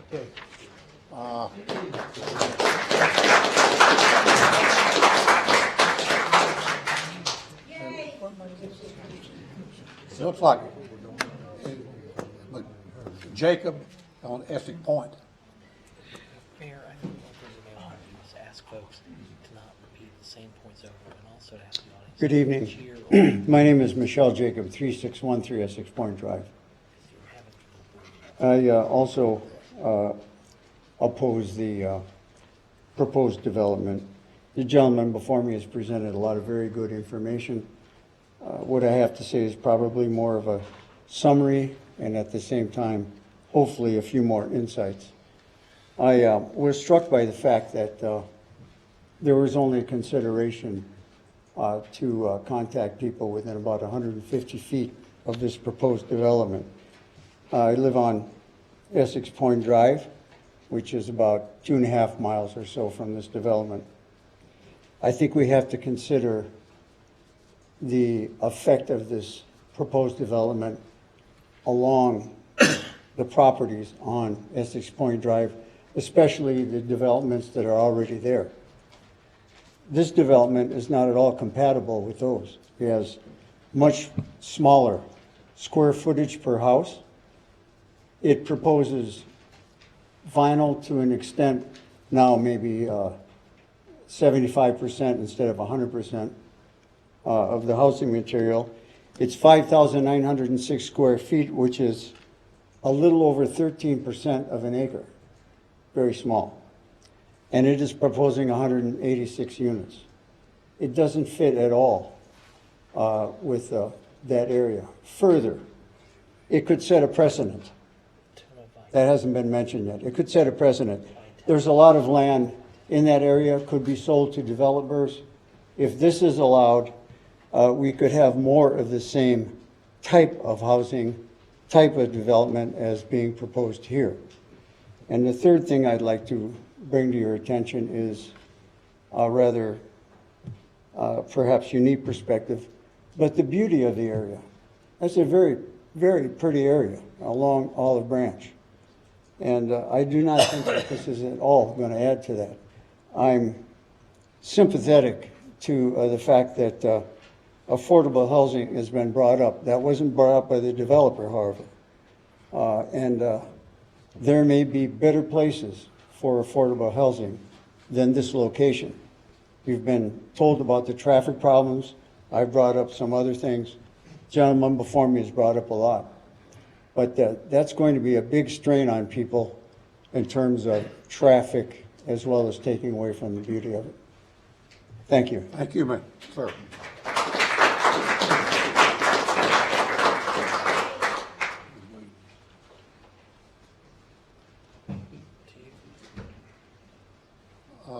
Is it Vitale Bentwood?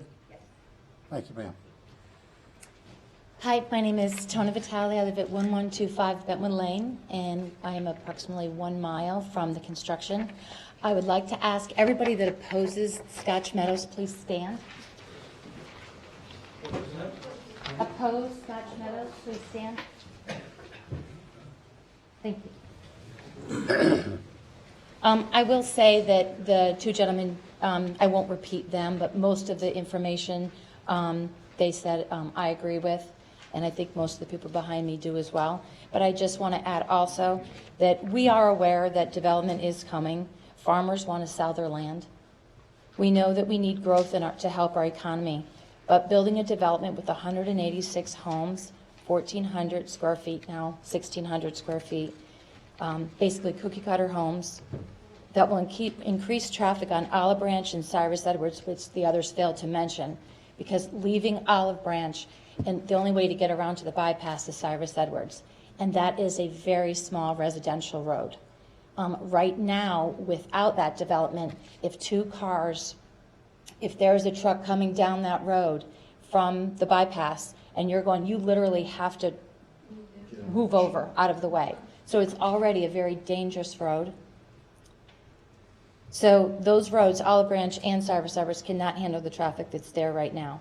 So new communities that are being proposed need to be scaled appropriately to handle utilities, to handle the roads and schools that can really tolerate. And we just hope that you follow the Forward Monroe that you've put in place. Thank you for your time. Thank you.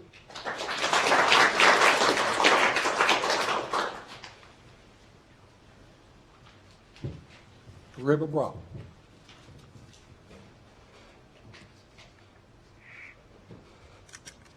My name is Reba Brock. I live at 1109 Bentwood Lane. I'm very concerned about the traffic. I'm not saying that we need affordable housing. My concern is I'm active. I have an active lifestyle. Some days it's impossible to get on Morgan Mill Road. Even if you turn on Cyrus Edwards, you cannot get out on Morgan Mill Road. If we add 180 lots, X number of people, some of them will be going to work. A gentleman has already said that he needs people to work for him. How are we going to get out of our neighborhood with that kind of volume of vehicles? I just have a concern because I know we have a problem already, and this will multiply it tenfold. I'm not going to talk long so the others can speak, but please think about that, getting out of the neighborhood, because it is now already dangerous. Thank you for your time. Thank you, Ms. Brock.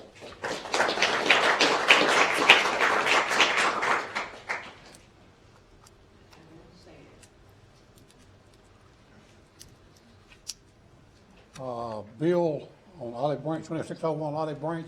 Yeah. Mr. Bill. have to build little. I don't write very well. You already figured that out. I'm Bill Little, I live at 2601 Olive Branch Road, and I won't take just a couple minutes because a lot of what I want to say has already been said. My primary concern is safety. We add 350 cars on Olive Branch Road in addition to what's already there. It's going to be a nightmare. And Cyrus Edwards Road is so narrow it doesn't even have a center line in it. And the garbage trucks and a lot of traffic is now using it for a cut through, so they don't have to make a left turn down on Morgan Mill Road. And these other cars coming in there, that volume is just going to significantly increase that problem. And that's a blind intersection getting onto Olive Branch off Cyrus Edwards anyway. Adds to our safety concern. And I would just like to, my dad taught me, or tried to anyway, use common sense. You guys look like you got some common sense. Don't let that dollar sign that can generate get in the way of common sense, okay?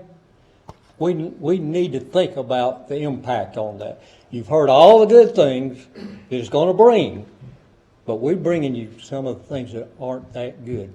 And safety, if you let this go through, I invite every one of you to come out on Olive Branch Road and help me and Loretta, anybody else that's picking up trash on the side of that road, how close those vehicles are coming to you when they come zipping by. Thank you. Thank you, Mr. Bill.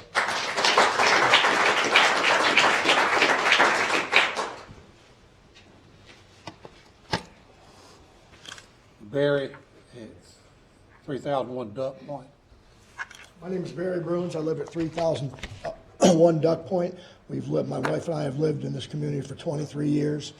And I completely understand from a business prospect. I own a business, so I understand how hard it is to get close help. My issue I have with this, with the zoning, first off, to change the zoning, I think 4 homes in an acre is ridiculous. And you say affordable housing, a $250,000 home on a postage stamp. You call that affordable housing? You think a kid out of college can afford that? Are you kidding me? It's not affordable housing, number one. But 4 houses per acre in our area is to me is a slap in the face. It really is. It's disgusting. The second part is that road where Olive Branch and Morgan Hill, I drive almost every day. And I'll tell you, there's almost accidents there. Probably once a month, there's almost an accident there. The roads are in terrible condition. At a minimum, you need a rotary out there, and you need to get away from that fork in the road, because that's a dangerous situation. And so I want to go on record as that, so when someone's killed, if this goes through, you all know what they did. The last thing is not, and I'm going to go off the topic of this, because those are really the 2 things I'm against. I'm not against anything about making a community better and getting people in there. I am against putting up 4 chicken coops on an acre, and I'm strongly against that. The last thing about picking up garbage, and I appreciate all you guys' help, I don't know why you guys don't put teeth in the garbage falling off the trucks and the cars that are going to the dump. You put up signs, you know what, put a cop there. Start pulling the people over and giving them damn tickets. Because there's crap all over the road. And it's like you guys don't care. You don't give a damn because the neighborhood's not your neighborhood. Sorry, I'm done. Thank you.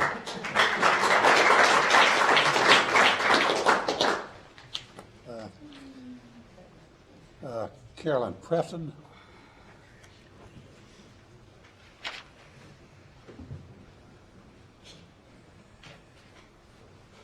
I'm Caroline Preston, 2417 Olive Branch Road, and I am on the corner of Cyrus Edwards Road and Olive Branch.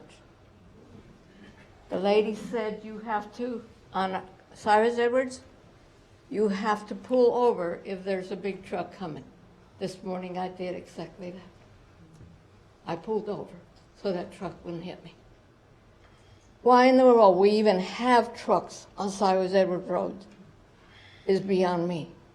It's an accident for our neighborhood. ready to happen. I don't want to see it. Traffic, my gosh, you put the bypass right there. I'm trying to take my granddaughter to UA school. I have to sit there and wait. Hopefully that I did the right thing because there's traffic coming and going because we got a bypass. Now you're going to add this to the bypass? We've already got the bypass. Now we're getting this. I'm not against people being able to afford houses. $250,000 home, I couldn't afford. And I've worked a lifetime. My husband has worked a lifetime. $250,000 for that small house? That's ridiculous.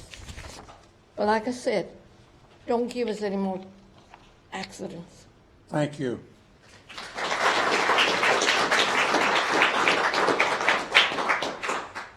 Loretta?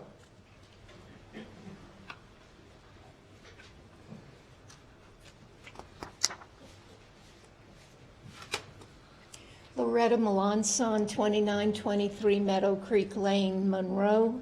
I live in the Lakeview subdivision off of, excuse me, yes.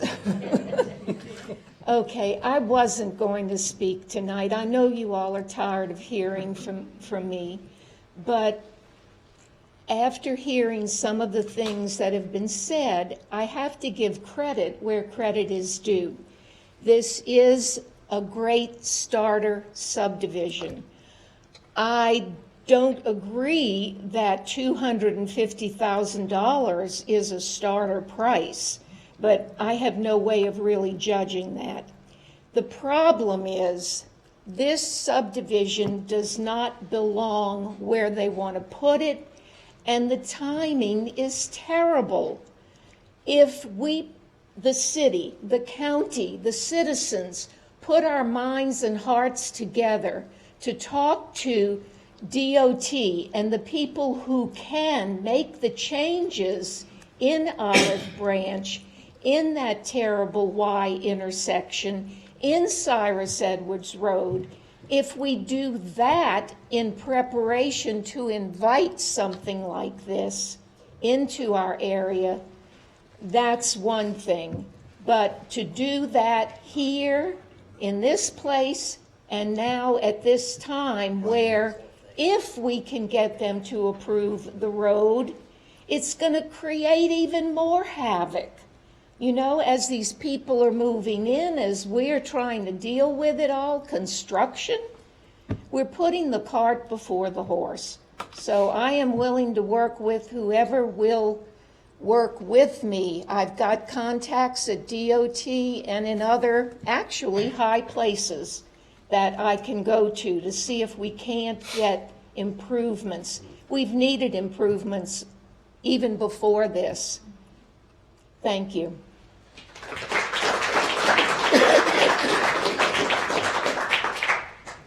That concludes the list who signed up. Is anyone else here who would like to speak?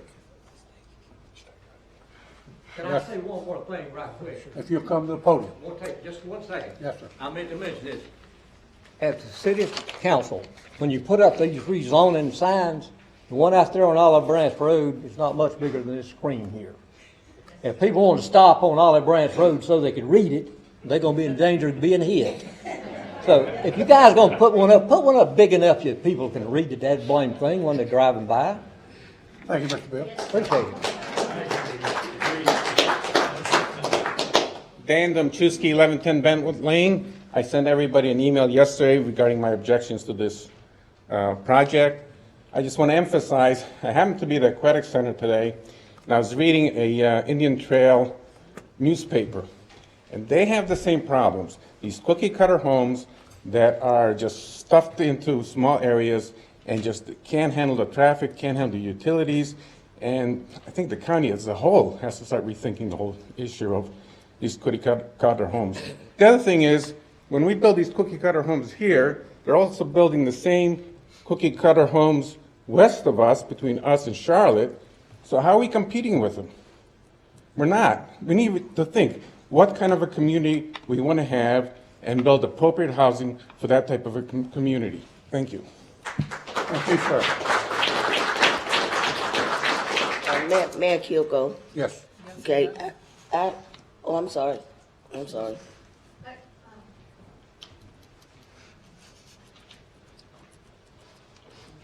thing, if you go on Olive Branch Road or Cyrus Edwards, and you're trying to come out of Cyrus Edwards, you're going to have to cut the hill on Olive Branch Road. Right now, we can't see a car coming over that hill. So we have to be either roll our windows down, or be very, very cautious to get on Olive Branch Road. So that hill will have to be cut down. Ma'am, can you restate your name, please? Do what? Caroline Restate your Preston. name. Thank you. Thank you, ma'am. Mr. Ross, yes, sir. One thing, Track J. Ross, 1064 Kite Court, Matthews. The question that I'm hearing is about the traffic. Is cars turning right or left into the neighborhood versus industrial, which is tractor trailers? To me, something needs to be done, and I think the median's going to help. But with general industrial there, and 3 shifts, and tractor trailers turning in and out, delivering goods, picking goods up, I don't know which one's the better one, but that's something to consider. Thank you, sir. Anyone else who would like to address it? Yes, sir, right here. I'll get you next, sir. I'm sorry. I just wanted to say that it's. Can you please state, ma'am? Can you please, ma'am? Oh. Can you Name and please state your address for name the and record, address? please. 3 minutes or less. Okay, 3 minutes. Yes. I just want to say that. What is your name and address? Your name, and address. Your name is? Oh, Alice Bowman. Your address. Where you live. 1139 Bentwood Lane. Thank you, ma'am. I just wanted to say that it's not even an attractive development. It's like a railroad, not pretty at all. It's like living in a railroad station. The reason we want you, we have to have that for the record, ma'am. Thank you. Yes, sir. Thank you. Thank you, ma'am. I'm sorry, let me get this. I didn't saw him, but I'll get you next. I'll get you next, sir. I understand Jersey, because I talk Jersey, okay? I'm sorry. My name is Anthony Spazzeri. I live at 1121 Bentwood Lane in beautiful Monroe. Now, I don't know if you all are familiar with Morgan Mill and Olive Branch Road, but ever since that expressway opened up, that's the shortest exit from there to 601 South.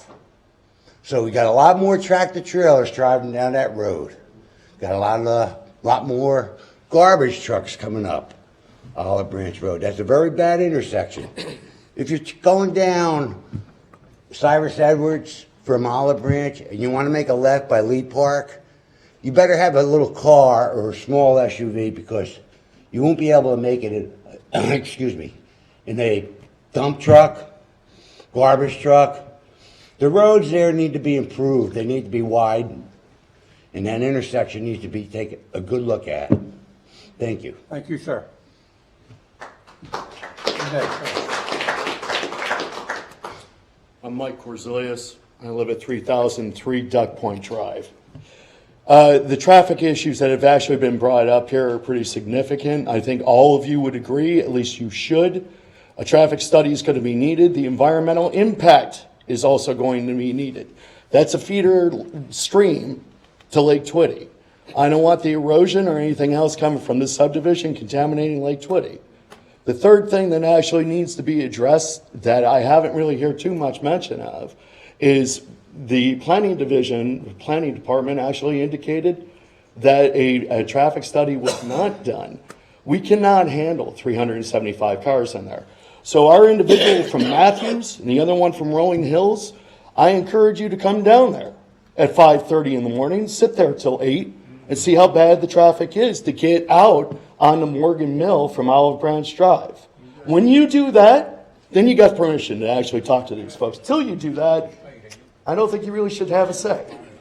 That's all I have, ladies and gentlemen. Thank you. cut over here.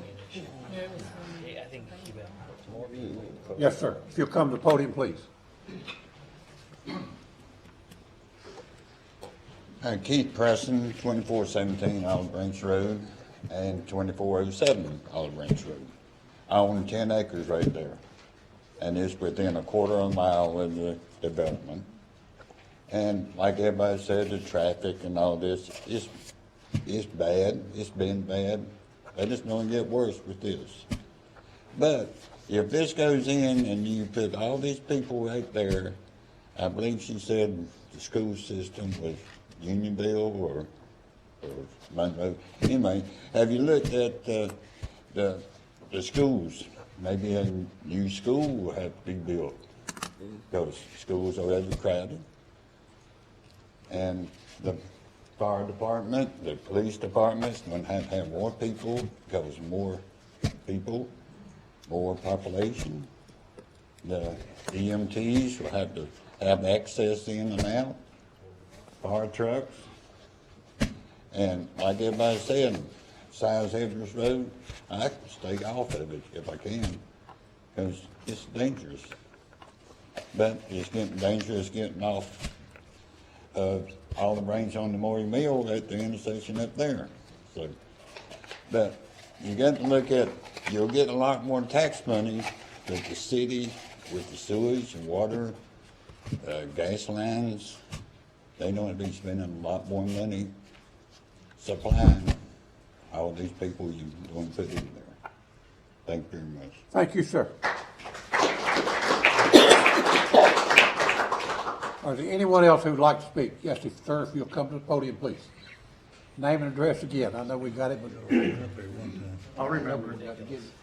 Michelle Jacob, 36136 Point Drive. Just a short suggestion, and that is if a traffic light was put up at the intersection of Morgan Mill and Olive Branch right now, immediately, that would certainly help the situation. I know a study is needed, and I agree with the suggestions, an environmental study is needed and so forth.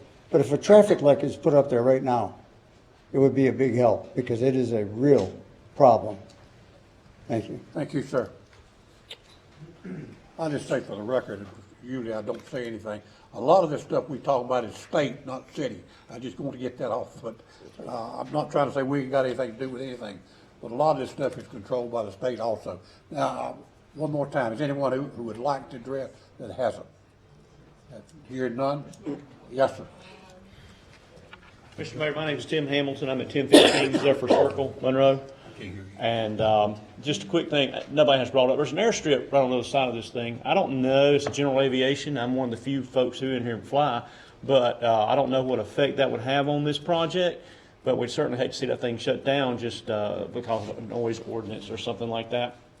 And I agree with all the other statements that have been said about the traffic coming off of Olive Branch, especially in the morning from about 6 to 8:30 is horrible. And especially being that close to the intersection, that is extremely dangerous place.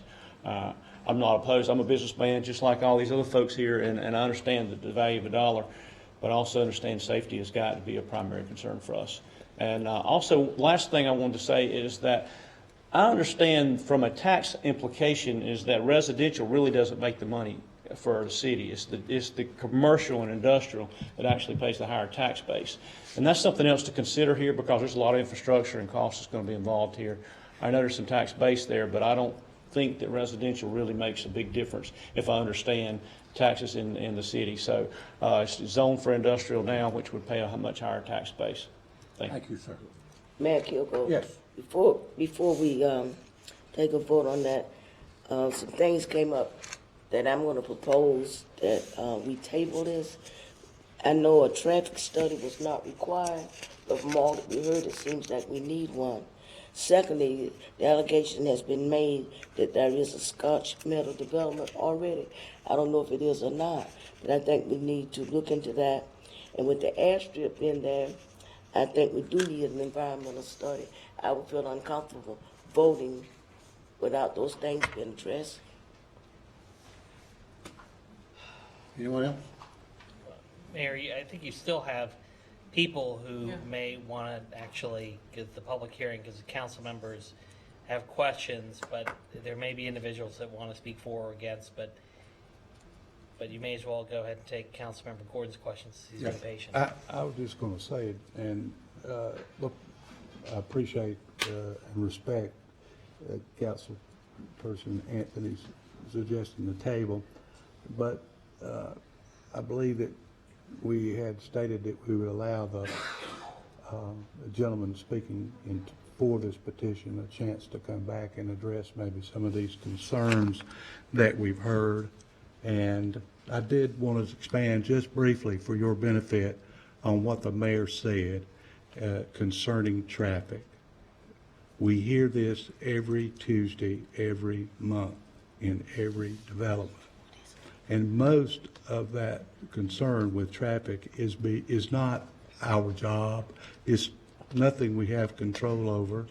It's mostly state work, and we couldn't change it if we really wanted to, because we don't have the money to do it with, and it's not our responsibility. So the roads and the traffic are our responsibility. And I'm just trying to explain that so that you all would know that. And I say again, I'm not I think we need to let the petitioner at least address some of these concerns that we've heard and see if he has anything to offer in that regard. I'm coming to that. Was you through, Ms. Loretta? Was you through? Was you through? Okay. Is anyone else who would like to speak? If not, I'll close the public. You got on the wire. I'll have to close it. I'm Mike Hill. I live at 1026 Zephyr Circle in Olive Branch, right in the Lakeside subdivision. My wife and I have been there for about 14 years now. We enjoy living there. It's a nice, quiet, peaceful area out there. And we and all our neighbors would like to keep it that way. A nice, quiet, peaceful area, a beautiful area. This particular piece of land, like one gentleman said earlier, is a very pretty, rolling piece of land out there that really we feel adds to our neighborhood. And we all feel, all the people of us that stood up, feel that this is going, if these houses are built, it's going to take away from our nice, peaceful, beautiful neighborhood out there. And I also second what all these people have said up here about this traffic situation. I leave home of a morning about 25 till 7 to go to work. I work here in Monroe, and I have for about 30-something years now. I've always lived in Union County my whole life. But of a morning, and granted, this does not happen every morning, but there are mornings that I literally line up on Olive Branch Road, and I've counted them. I'll be number 12, number 13, number 14, depending on which morning of the week it is, trying to get off of Olive Branch Road to get onto Morgan Mill to come into town. And you can't hardly do that because there's so much traffic now coming out of town and traffic coming into town. And if y'all allow these houses to be built, what's going to happen at that time of a morning when all these other people are trying to get out of this development to go to work? Yeah, it's just going to create more and more and more congestion. And the finish up here, I've been in a part of the construction industry now for about 34 years. I'm not a developer, but I have worked in the construction industry now for that length of time. I have worked in developments. I've seen developments built, and I feel like personally that I know properties that are suitable for development such as this and properties that aren't suitable for development such as this. And I do not feel that this piece of property, based on where it lies, in coordination with the two roads there that are so heavily traveled and so dangerous, that this piece of property is conducive to building these 186 homes on it to add the 372 cars or whatever we figured were going to be there. And that 372 cars is probably a minimum, because they did say that these driveways will be suitable for 4 cars. So what's going to happen when teenagers in these homes begin to get cars and start driving? Then you are going to have your 4 cars in the driveways. So thank you very much for listening to me. And I just really hope that you really consider the seriousness of this, and I hope you consider the seriousness of what it is versus the dollar of what it is. Thank you very much. Thank you.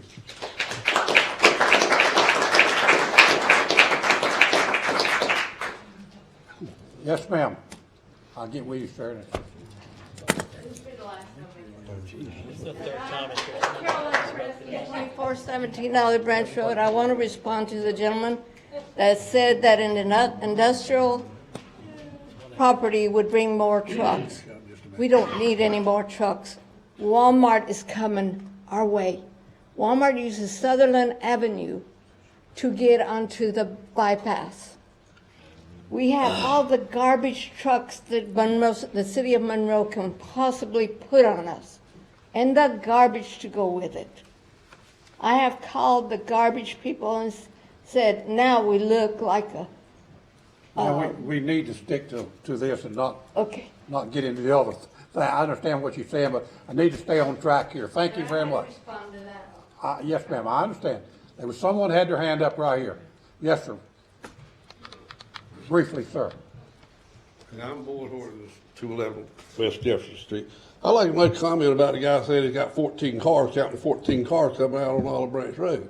We're sending all these kids, young families, Pageland, Wingate, Marshall, come up to Hilltop. Set a Hilltop one time, coming up 601 from Pageland. 4 or 5 lights you can get there. This is where we're sending these young families to grow to family. I'd like to reply on that. Thank you. Thank you, Mr. Horton. Yes, we recognize you at this time, Mr. Matthew, and if the council has anything to ask him or whatever, give you 5 minutes. I'll be as quick as I can. I'll just come answer some of the questions they have. You'll see most of the concerns are traffic. Their commercial vehicle traffic is the concerns, is safety concerns and density. So what we're doing here is we're limiting the commercial that's in the area instead of developing as commercial property. We're doing residents that are part of the community that can help out with the DOT complaints to get them to upgrade them. We work with DOT. I know they want a traffic study. We're doing as what DOT is requiring us to do. This is as most that DOT will allow us to do at the intersection, which is the concrete median and turn lane. We are not taking up road that is there. We're expanding that road there to add the concrete median and turn lane. So it will widen that section of road. As far as the environmental study, when we get to CDs, if this is approved, we will get approved by the states for our environmental, our erosion control, so that stream isn't impacted. So the environmental concerns on that part will be taken care of during the CD process. Price point, I know everybody's asking, $250 is hard for an entry-level house. I understand we're calling that affordable housing, but as the gentleman stated earlier, there's 2 other houses within the last 120 days are at that price point. So that is the new entry level. Most of the time you're looking at $350,000 as the entry-level house now. So we're just trying to get into that market. I know that adds more density to it to be able to drop that price down.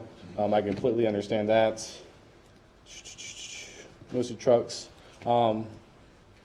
Based on some of the concerns for people that were for the project, I understand this is going to be a younger community, some more entry-level people have. So one of the things I would like to recommend is us removing from 186 to 180 single-family houses. So I can take those 6 lots and add another amenity, a gathering space with a fire pit zone area and a kids' play area as well, so that young community has somewhere inside to have. At this time, could you put back up on the screen the development, please? The old site plan. New one, I got that too. That might be easier, huh? Yep. I believe so.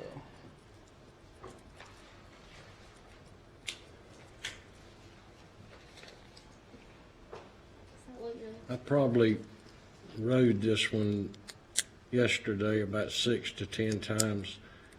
One of the biggest problems I see with this whole thing hadn't been mentioned. Our roughest neighborhood in the city of Monroe is Creek Ridge. It's crime riddled.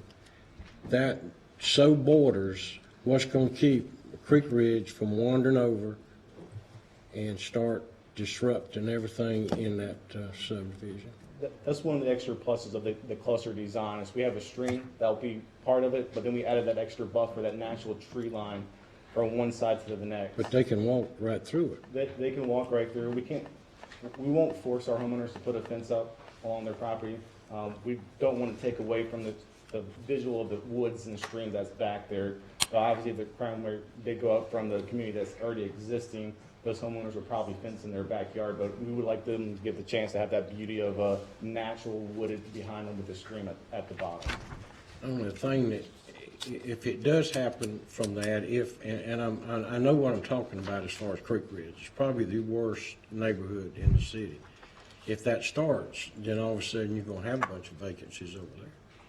So, that needs to be considered as much as traffic, in my personal opinion. Vacancies in the Scottish Meadows subdivision or in I'm talking about going to the south? If they start wandering over and start breaking in, then your reputation is going to go down the tube as far as your subdivision.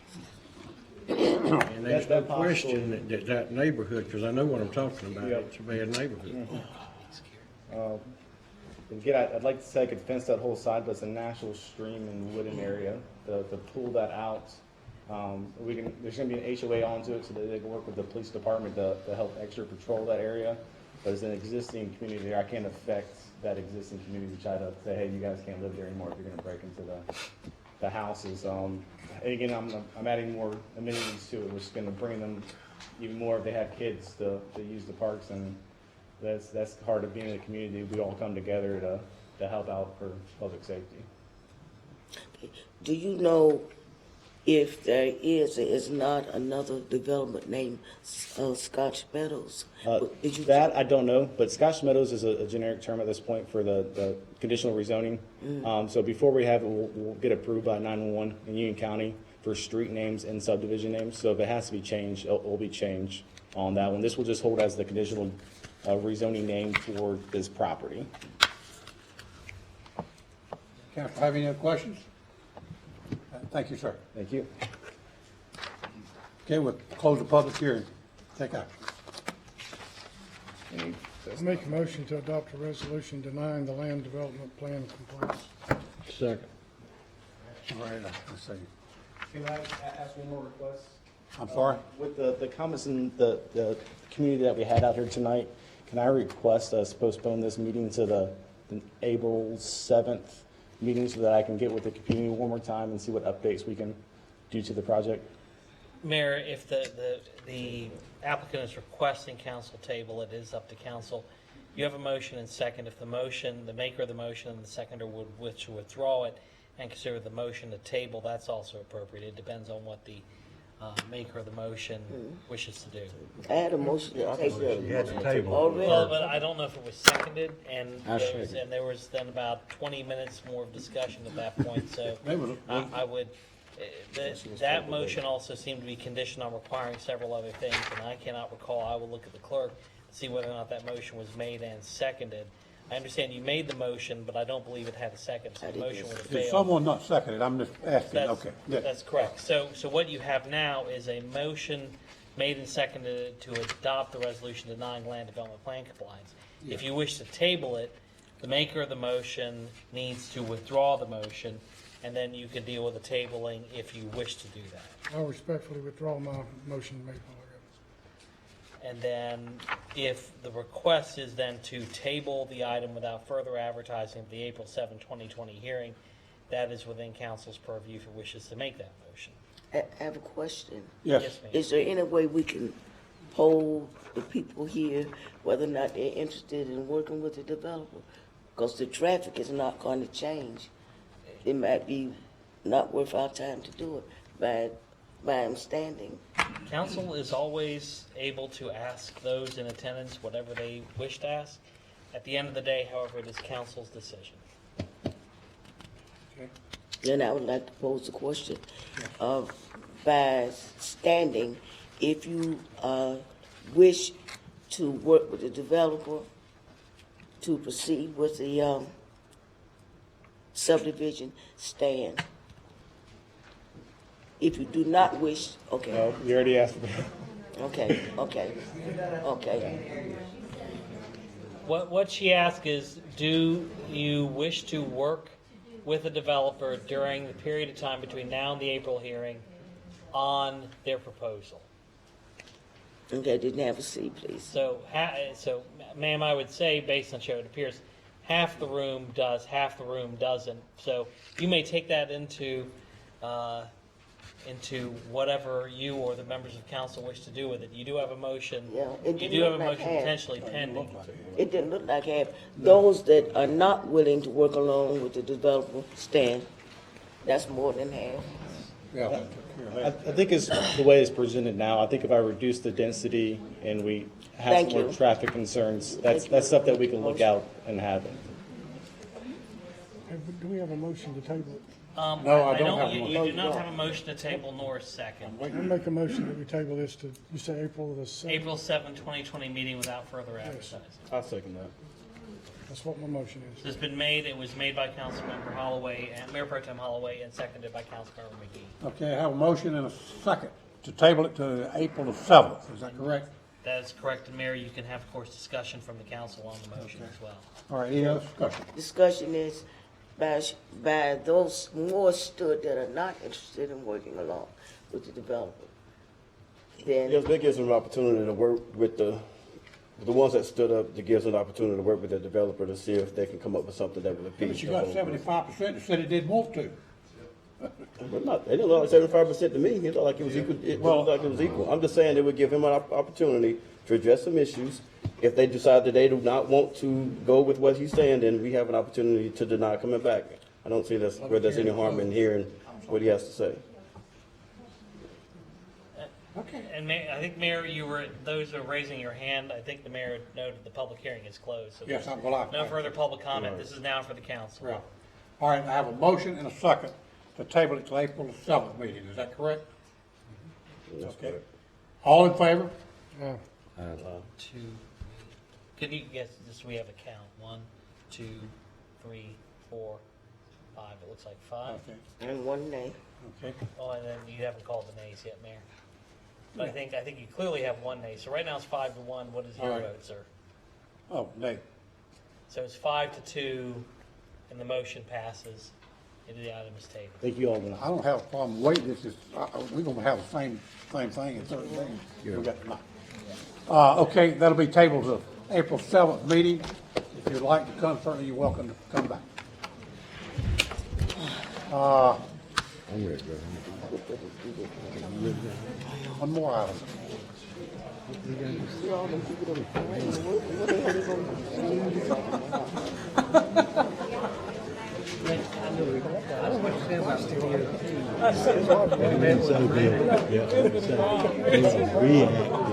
Versus proactive. Typically, sleep. Have no real authority over them, but you all do have authority over Right here. creating the. That's what. That's what we're really doing. Yeah, yeah. And I'm gonna be interested to see if he can come back with anything. If not, it's not gonna pass in this current state. When you got up, I knew who you was, Bill. Oh, I remember that, but I couldn't get little off the end of that thing. When you got up, I said, I don't think Well, I tell you, I hate it's located there, and you have to deal with it, but. All right. See, you already made one. That's like. They'll be breaking in those things right Almost. Kelly. Yeah. I'll be going to see you.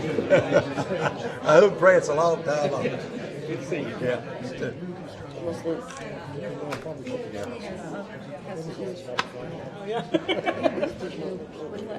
I know. Yes, ma'am. What's that? All right, let's get this last item. Yeah, come on. Yeah, come on. Oh, you're all right, ma'am. I wouldn't- We're interested to see what they could come back with. Item 24. Item 24, recommendation appointment, reappointment committee. Moving right along. Who's going to report on this? Okay, the Citizens Appointment Committee met on March 2nd, 2020, and recommends that council make the following appointment. Board of Adjustment, appoint William Draper to replace Kenneth Deal as full-time regular member, effective date January 1, 2020, term to expire 12/31/2022. Board of Adjustment, appoint James Marsh Jr. to replace Miles Cooley as full-term regular member, effective date January 1, 2020, term expires 12/31/2022. Board of Adjustment, appoint Louis Philippi from alternate member to regular member to replace Pernell Sauer, effective date January 1, 2020. The term expires 12/31/2020. Charlotte Monroe Executive Airport Commission, appoint Hayden Desiomon to full-term member to replace Jim Parler, effective date January 1, 2020. Term expires 12/31/2022. General Services, appoint Hayden Desiomon to full-time member, effective January 1, 2020. Term expires 12/31/2021. Planning Board, appoint Jennifer Smith to full-term alternate member, effective date January 1, 2020. Term expires 12/31/2023. Public Safety Committee, appoint Julian Garrett to full-term member, effective January 1, 2020. Term expires 12/31/2021. Have a motion? No, I have a, I move to amend the recommendation for public safety. There was 2 people that, put the application in for that. There's openings for that position, so I nominated Robert Yanasek to be, recommended for the Public Safety Committee. Okay, if I may, I did, make a motion to accept Mr. Yannicek. I did not get a second on the motion, so it fell for lack of a second. I'd like to second that. Thank you. Have a motion? No, the motion is second. Have a vote. You have a second, and then this would be a, We this would be, vote on that? this would be on, Motion separately? this is actually only on amending the recommendation to add Mr. Yannicek. It is not on anything else. And so the council can, of course, discuss the motion if they wish. Okay. What do you mean by just amending it? This is, her motion is only to amend the recommendation to include Yannicek. It is not on the entire list. So all this would do, if it approves it, is it would add Yannicek to the list. Then you still have to vote on the list. But right now, what you have is a motion that's been made and seconded to add Robert Yannicek to the recommendation list for public safety. Okay. That's all the motion is. Okay, have a motion. All right, now, He seconded You it second. And it's been seconded. to amend. to amend. To amend to add Mr. Right, Yannicek. correct. All right, have a motion second. All in favor? 1, 2. Could you, I believe that, I think I only heard 3 voices. Was that, can, for the purposes of the clerk and the minutes, could you please hold your hand up if you are in favor of the motion? And then Mary should call for the noes. Okay. Call for the For the no, yes. All for the no? All right. So Mayor, that then fails 3-4. The 3 were James, Anthony, and McGee. The noes were Keziah, Gordon, Kilgore, and Holloway. So what you're now back to is you don't have any action yet on the initial recommendation. So Mayor, the appropriate thing would be to ask for a motion to approve the appointments, reappointments list. I have a question though. So do we have availability on that committee? We do. Yes, we It do. can take 9 members. And we only have 7 currently. So why aren't we willing to add another Yeah. person to the? Actually, you are adding, actually, by the recommendation, you are adding an 8th person. Correct. So, Right. if that motion had succeeded, you were then looking at getting to the full capacity of the Public Safety Committee. But the council did not agree to do that. So where you are now is you're back to your original list of recommendations. Which is why I asked the question of why aren't we looking to recommend another person for that position when we have 2 more availabilities? We had 2 that put the application in. One was appointed and then the other one was not. So my question is why? We can't be biased about people that want to be on committees. We have to be open-minded and we have to be fair and we have to be honest. We have to put our personal sides aside and vote for the people if they want to volunteer. I'm saying if we having people to volunteer, put them out there. So if we asking people and we looking for volunteers, it doesn't make sense that you got 2 people, you got 7 spots, and you got 2 more.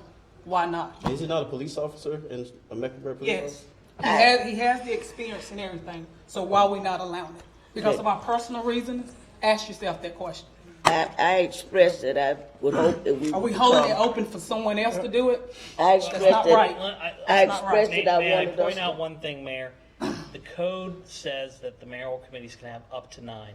The council has not taken it to mean it has to put 9 on. It has been up to the council to decide. If it believes 9 is appropriate on a committee, it is up to council to make the decision. I just want to make sure that's perfectly clear because everyone clear, has but looked that's at not- it, We understand has that. seen that, and has That's clear, but that's not the point. I expressed Just for yesterday example, that I would for hope. example, there are other committees that you have that have only 3 members. Some have 4, some have 5. It doesn't mean that you are required Right. to put up to 9. It is your choice as a council. I understand that, and I think everybody understands that too. I expressed yesterday that I would hope that we become more inclusive. Yes. And that because a person might be considered difficult to work with, or if there are any other biases, I didn't think it should play a part in it. I think it's hard enough to find citizens that are willing to work, and whomever goes on only has 1 vote. It's not like they can sway the whole committee. But I thought that since the gentleman has expertise and is a police officer, that he should be given a chance. Sometimes a person may be loud because they don't think they're being heard.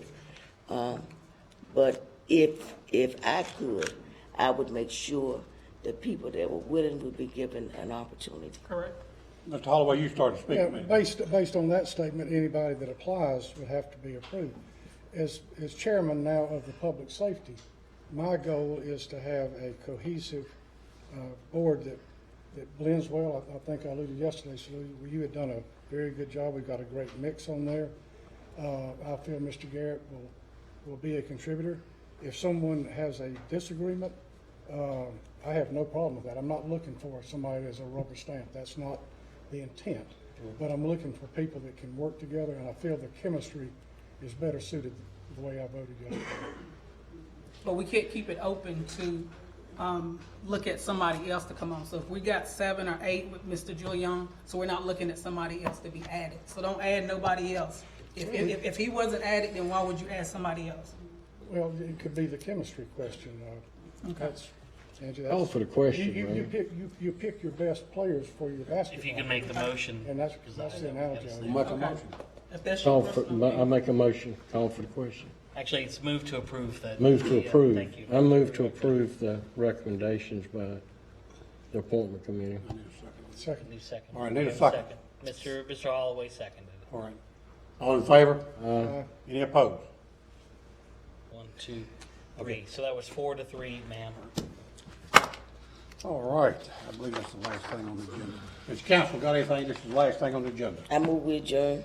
I have a motion to adjourn. Do I have a second? That's a good one. All in favor? We adjourn.